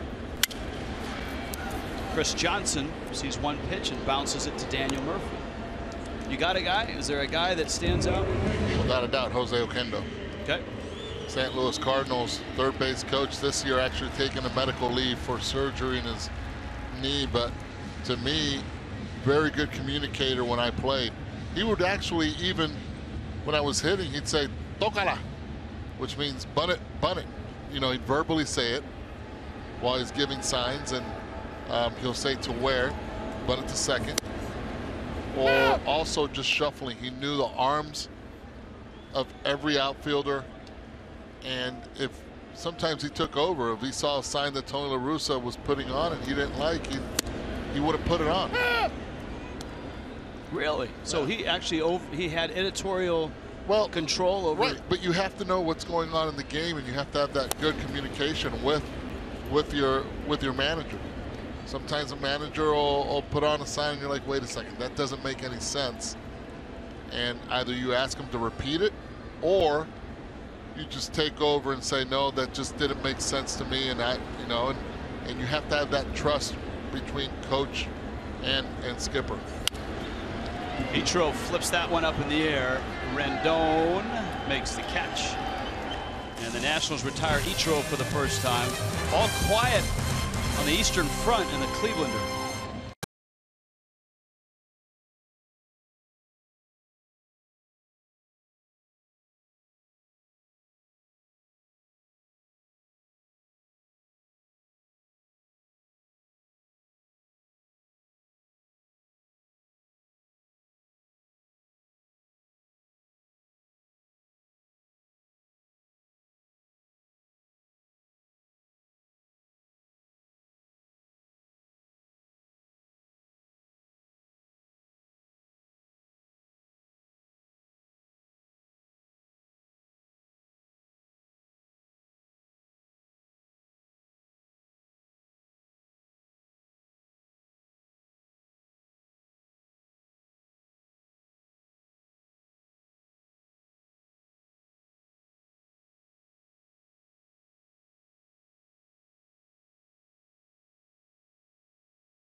Fox Sports Supports is proud to team up with Surfrider Foundation in celebration of this month's Every Day is Earth Day. By making simple changes in our daily lives, we can make a big impact on our environment. Go to foxsportssupports.com to learn more about what you can do to be part of the solution.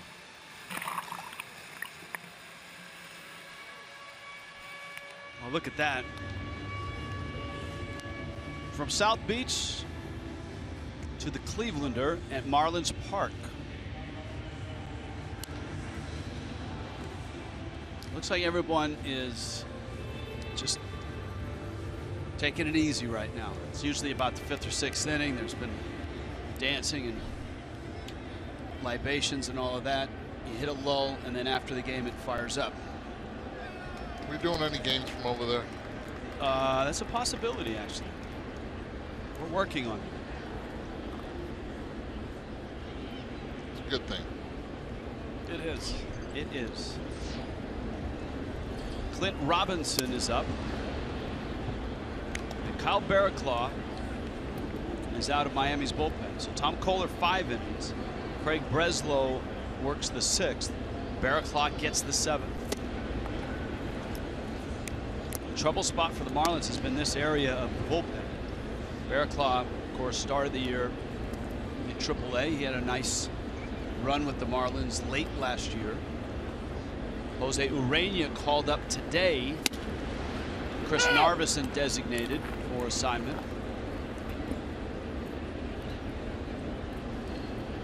The other power arm down there, Brian Ellington, is a guy that had a nice start to a major league career last year. Hard on the ground, Prado cuts it off and spins around and gets the out.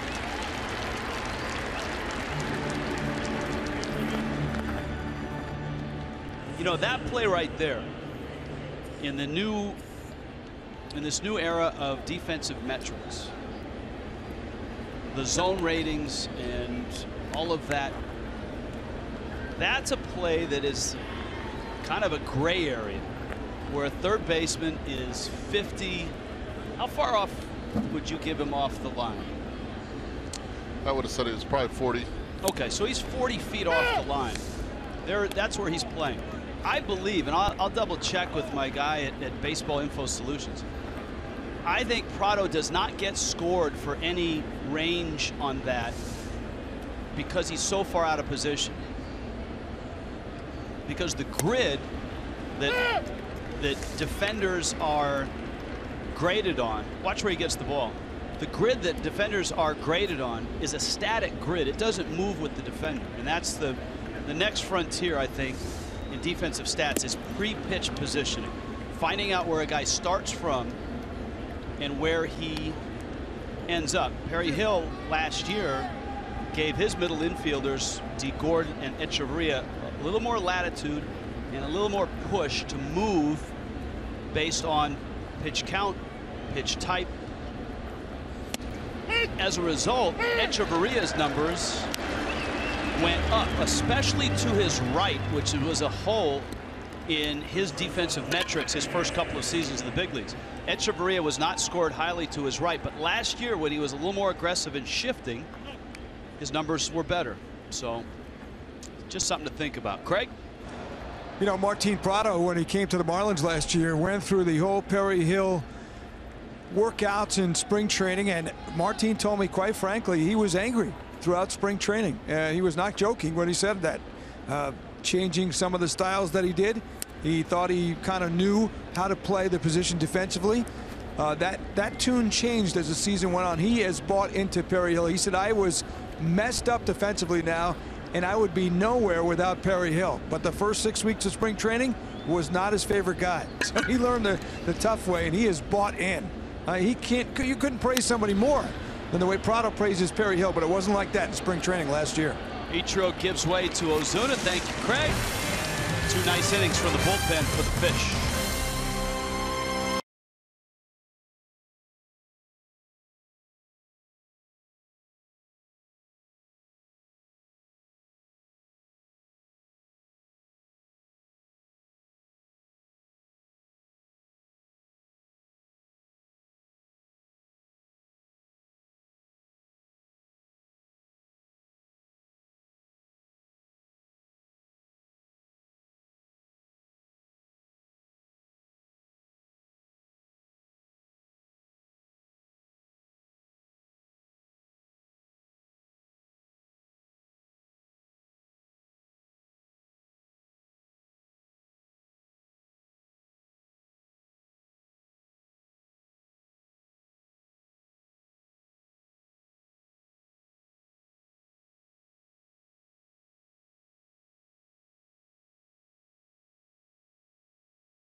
One Marlins bottom 7 game summary. It started with a familiar sight. Bryce Harper going deep. 8 straight games with an RBI, 1-0 Nationals. Yeah, but that didn't last too long. Marlins responded with a 3-run homer by Marcell Ozuna.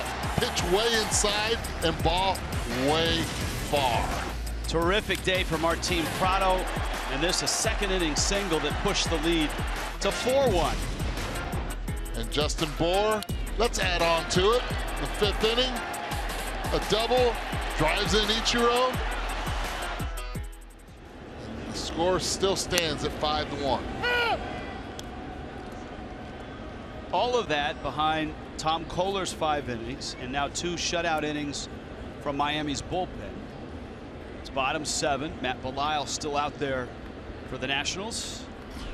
And Prado, a cue shot off the end of the bat. And it's 0-2. Prado a couple hits. His numbers against Max Scherzer, we told you at the outset, best on the ball club, and they continue to be. He's now 11 for 22 in his career with a home run against Scherzer.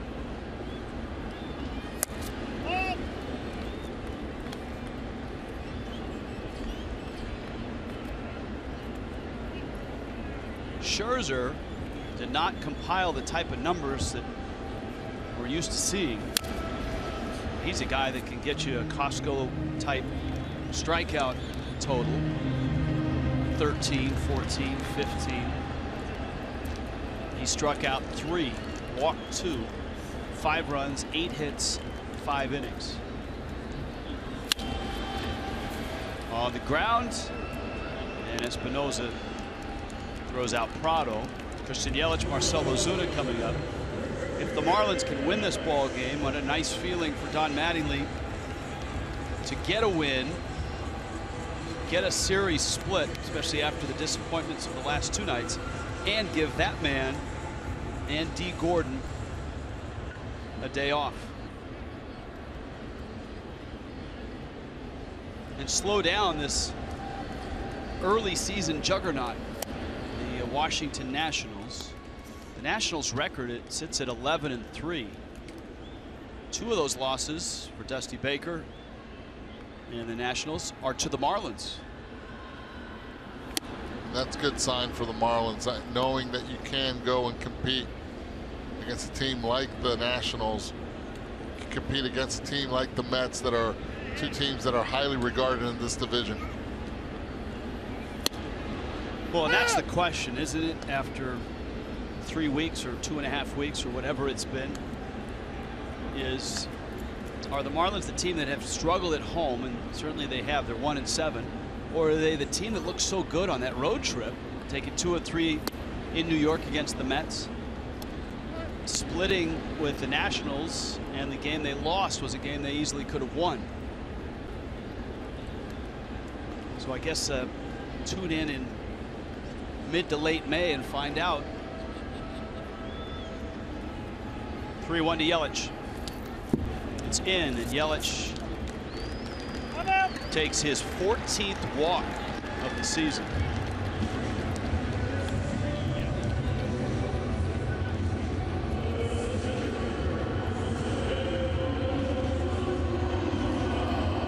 And here is Ozuna. I think that's one of the most impressive thing about Yelich, watching him, is that it seems like, and we talk about batting order and how the psychology can get to a lot of hitters, even good hitters. Yelich looks like the same hitter, whether he's the leadoff guy, whether he's the number 2 guy, or whether he's the number 3 guy in front of Stanton. And a lot of people make the mistake, a lot of players make the mistake of saying, okay, because I'm in front of Stanton, I'm in front of a big thumper, I'm going to get more fastballs down the middle, and then they start getting really aggressive and start over swinging. That's when they get in trouble. I'll give you a key point. An example is Justin Upton right now is hitting in the 2 spot behind Cabrera, and he's been struggling. And I spoke with him yesterday, and he said, I thought I was going to get fastballs in the zone, and that's not what I'm getting. There's a scouting report for me, and people are executing it to perfection. Might be 2. Espinosa double clutch, but still got him on the turn. Nice turn by the Nationals. 7 innings in, 5-1 Miami.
Marlins headed out tonight. Late Night with the Fish coming up from San Francisco, where the cable cars go half. You want stars? How about Los Angeles? The return of Don Mattingly to LA, the return of Barry Bonds to San Francisco, and the return of Eduardo Perez and Rich Waltz to Milwaukee, Miller Park. Bernie Brewer, atta baby, Bernie. Down the slide you go. Marlins will try to keep Bernie off the slide. That's the goal. David Phelps, the bullpen's been sharp. Backing up Tom Kohler.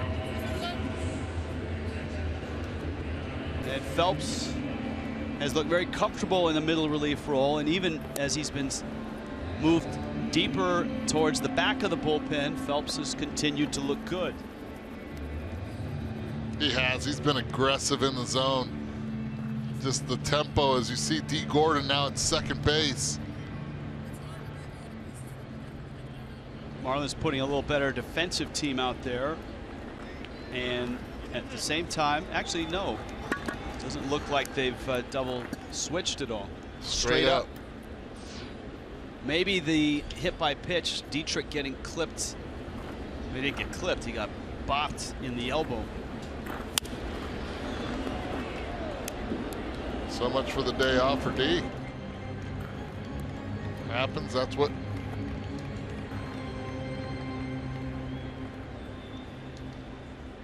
Thought you had the day?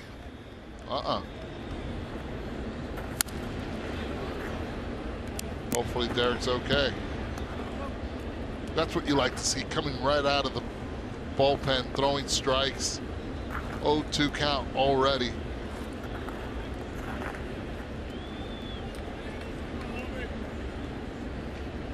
Craig Breslow had the 6th, Kyle Barraclough the 7th, Phelps in the 8th.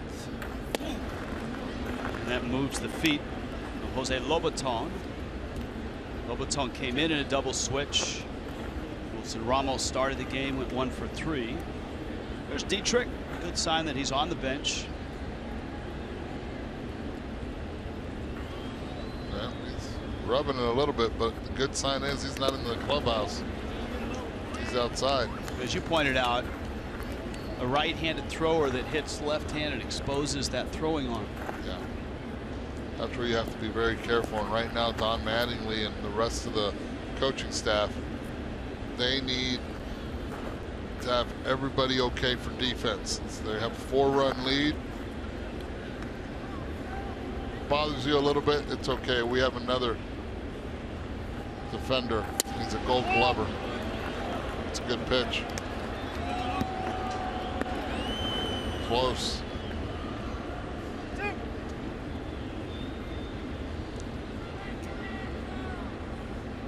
was out. Tell you what, Nick Lentz has had a real nice game in his first major league game behind home plate.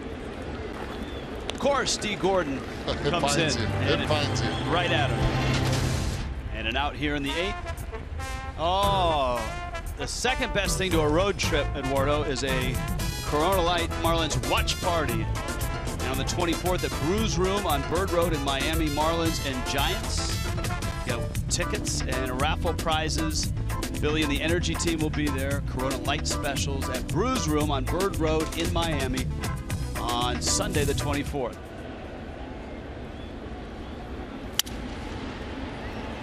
Matt Dendecker. You're learning all the ins and outs of our telecast. This is camera 12. Camera 12 is exclusively found in the Cleveland. Oh, there we go. See all the excitement? Oh, yeah.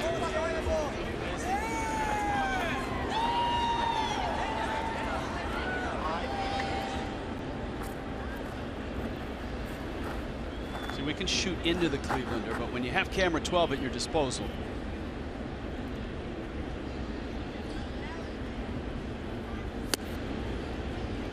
Here's Anthony Rendon. He's lined out, walked, and popped out.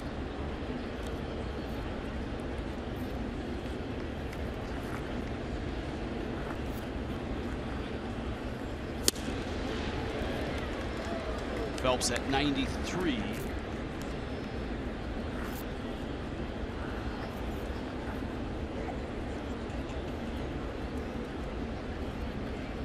Guy that pitched in both roles for the Yankees and the Marlins.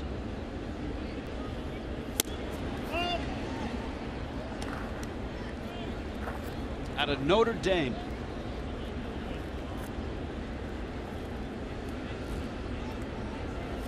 Phelps, native of St. Louis.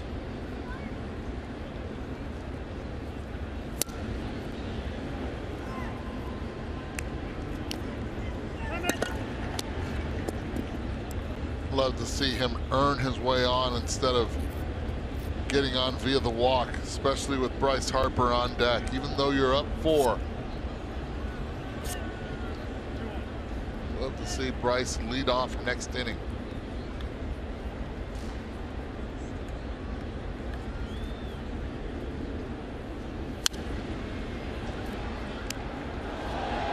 Phelps comes back to get a strike. Counts full 3-2. That Dodger-Braves game is in extra innings. The Dodgers have scored in the 10th and have a 2-1 lead in the bottom of the 10th. You know who scored, right? Kike Hernandez. I did not know it was Kike. But do you have the Kike app on your phone? Is that how you know? Hey, MLB app. 1-2-3 inning. David Phelps.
Ah, the Clevelander at Marlins Park.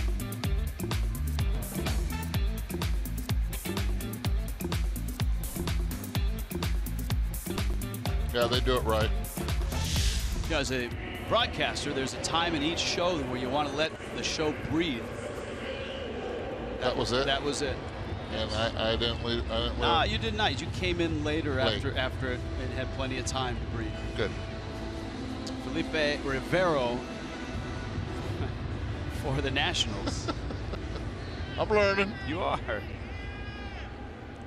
That was also a time where a broadcaster could get himself in trouble.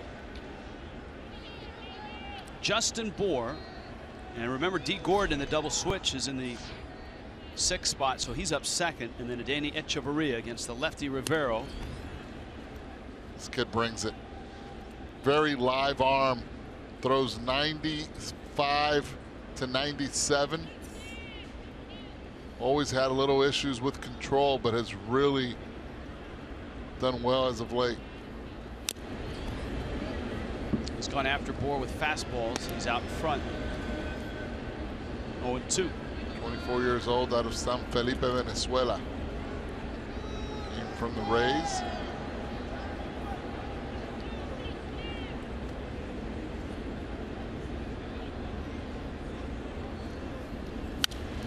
Only 2 other left-handed relievers had a higher fastball velocity than Rivero. Chapman. Zach Britton. Zach Britton with that nasty two-seamer. Yeah, Chapman above and beyond everybody. Right. Struck him out.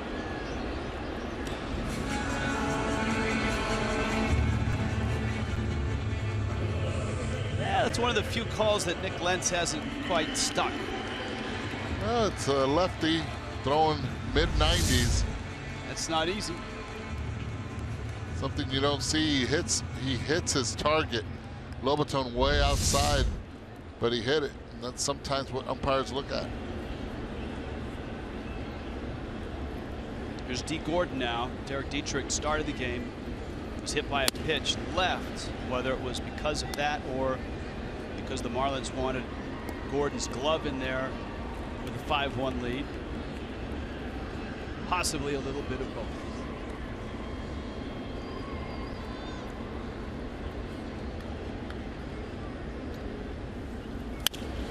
Gordon shoots one to left field, and it falls for a hit. A one-out single for Gordon. MLB.TV Premium is the #1 live streaming sports service. Watch every out-of-market game live in HD. Over 400 supported devices. MLB.TV Premium includes a free subscription to At-Bat Premium, the #1 app for live baseball. Blackout and other restrictions apply. Visit MLB.TV for details. Eduardo Perez, maybe the most wired-in, techno-savvy analyst in baseball these days.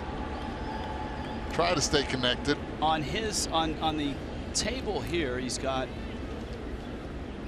his phone, his watch, Charging right now, and an iPad. And I'm sure the laptop will be out soon. Echeverria pops it foul and out of play. As a coach, as a hitting coach, as a bench coach, were you that deep into technology as well? Yes, especially as a bench coach, I really was. I was really motivated with the numbers, and especially with the analytics in Houston. They were well advanced, and I was trying to pick all their brains.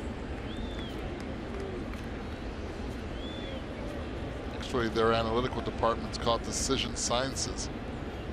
Yes, and they have a gentleman there who went to my college, University of California, Davis.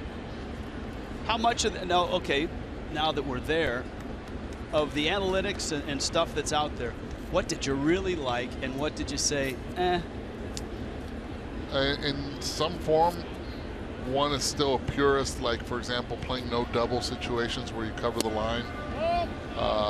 Sometimes being in double play depth, which actually they convinced me, because the numbers indicate that when teams put themselves in a double play depth position, meaning the second baseman and shortstop are close to the bag and in a little bit, you're actually giving away more percentage to get an out. You're trying to get two. They call it being greedy instead of trying to focus on one out. A lot of balls would be hit in the 3-4 range, which is the first base, second base range for a base hit to right field. And instead of playing with a percentage where the hitter should, where the defender should be, you're giving that up for the double play. There goes the hit. Now you have runners at the corner, no out. All right, so you liked that part. It took time for me to get used to it. Slow roller. Murphy into the, is that the 3 spot that he moved over to? Yeah, that's the soft 3 spot right there. All right, so what analytic did you run into from those guys in Houston that you thought, I don't know that applies? The no double rule, and we tried it. One time we were in a situation where it called the third baseman had to be on the line, and we said, okay, let's try that philosophy out a little bit. So we moved Matt Dominguez, our third baseman, which used to be an ex-Marlin, moved him off the line, and Mike Trout was at first base. Albert Pujols hits one down the line, and the game was tied at the time. Trout comes around, scores, game over. Now that's a small sample size, so anything further prove to you that that no doubles wasn't so good? That year, the Astros lost 111 games, and it was mostly a test driving season. We tried a lot of things out. I think that's they wanted to prove a lot of things on the field. Those were just small sample sizes, but I believe that it helped the Astros move on and know what's good, what's not, and incorporate a lot of things. So you felt like it, rather than an Astro uniform, a white lab coat might have been without a doubt appropriate. Analytical department called Decision Sciences. Here's Mathis. He swings and misses. Mathis singled in the second, a deep line drive out to center in the fourth, and he bounced back to the mound in the sixth. Rich Waltz, Eduardo Perez, along with Craig Minervini. Craig will be joined by Jeff Conine on Marlins Live postgame. Luis Rivero, D. Gordon at second. That's strike three called. Mathis double checking. 5-1 fish to the ninth.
Chief is a presenting sponsor of Miami Marlins baseball.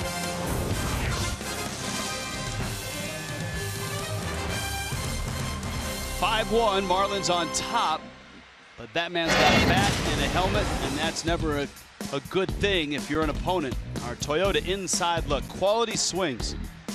This season, 17 hits, 12 for extra bases, 8 home runs. More homers than Atlanta, the Angels, and Pittsburgh. Harper last year went into the season with the idea, more damage, fewer swings. He wanted to really focus on plate discipline. Very, very Bonds-like. And it was interesting at the start of the series to see Harper and Bonds shoulder to shoulder, watching batting practice, talking the game. Miguel Rojas is in. He takes over at first base. Well, I think it's really impressive what Bryce Harper has been able to do at the age of 23. I mean, Barry Bonds was not doing what Bryce was doing even last year at that age. AJ Ramos, some work out of the pen. You can see only 2 save opportunities. This is his 5th appearance. He gets Harper, Murphy, and the pitcher spot.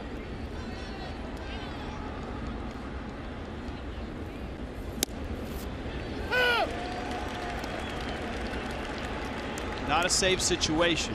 4-run lead to start the ninth.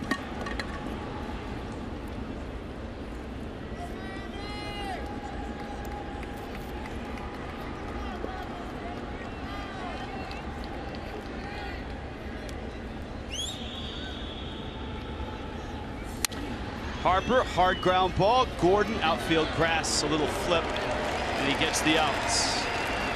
Harper's home run, the only run right now for the Washington Nationals. Marlins Live postgame brought to you by Checkers. Tom Kohler rebounds quite nicely, and Lenny Harris mic'd up. Now, is it just the good stuff, or do we have any bloopers coming from? We have a little bit of everything. He is very much a character, Lenny Harris is. There's Jeff Conine, Craig Minervini, all strapped into the spaceship out in center field. It's Daniel Murphy. There he goes again. He talks to him. He lets them know. I like that. It's right on the edge. In the corner. Soft pop-up. Mathis has it. And with 2 outs, we give you a little taste of what you'll see with Lenny Harris mic'd up. Dennis giving me a hard time over here. I told him just take pictures. Told me I'm not acting. That's to you too, John. More peanuts than you. Need another bag of sunflower seeds. That's John Tuitu, our veteran cameraman. And Dennis Bancroft was the dentist. Dennis is the official photographer. Yeah, I know. We'll focus on the game. Thanks, Wait John. a second. John's been on everything today, though. He has. Little roller, and this will do it. Rojas to the bag, and Miami gets their split with the first place Nationals.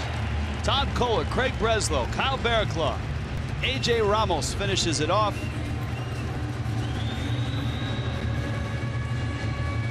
David Phelps in there as well. And the Marlins behind Marcell Ozuna's 3-run homer, a 2-hit day by Martin Prado, get the win on a day where Giancarlo Stanton and Dee Gordon had the day off. So a nice win. On to San Francisco. Marlins baseball, Fox Sports Florida is brought to you by Southwest Airlines. Transparency, low fares, nothing to hide. By Jeep, visit Jeep.com to learn more. And by your South Florida Honda dealers.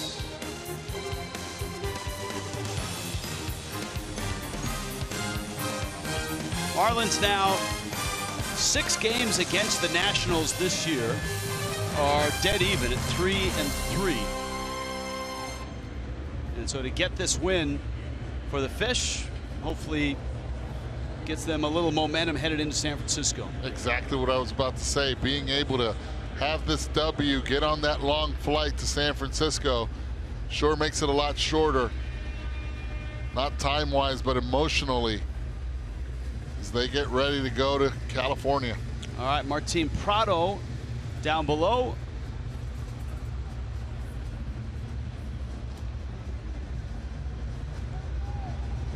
Martin, congratulations on a nice win.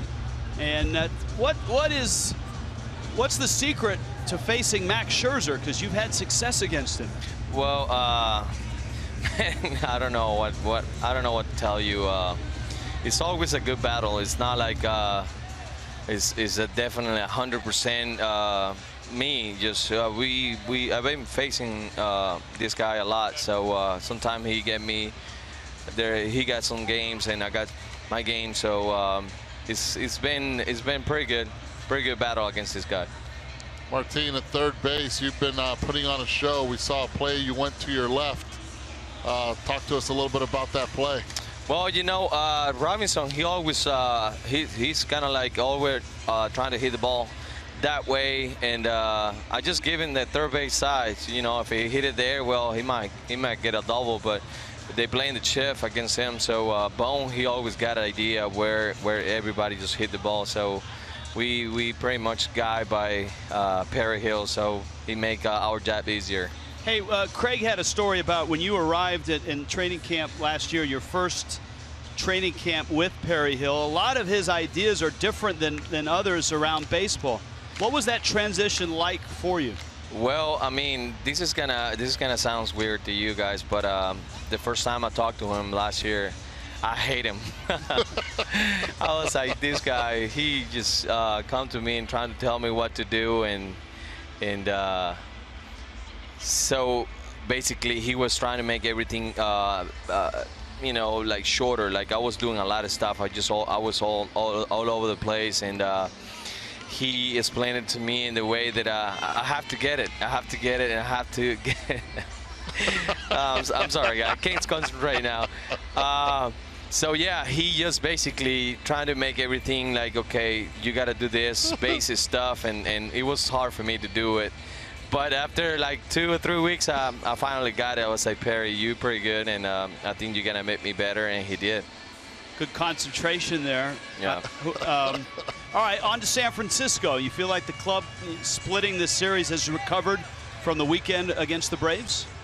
Yes, I mean, like sometimes like people wondering what's going on with the team, but this is baseball, you know. Sometimes you play against good teams, and you play good, and you play to other teams, and you always got teams that just give you hard times, and I feel like every time we play the Braves, they give us a lot of hard time, and but you know, this win today just gave us that confidence to go California, and it's gonna be tough, but I think we can do it. I think everybody just getting in the same boat, and everybody just getting that confidence where, okay.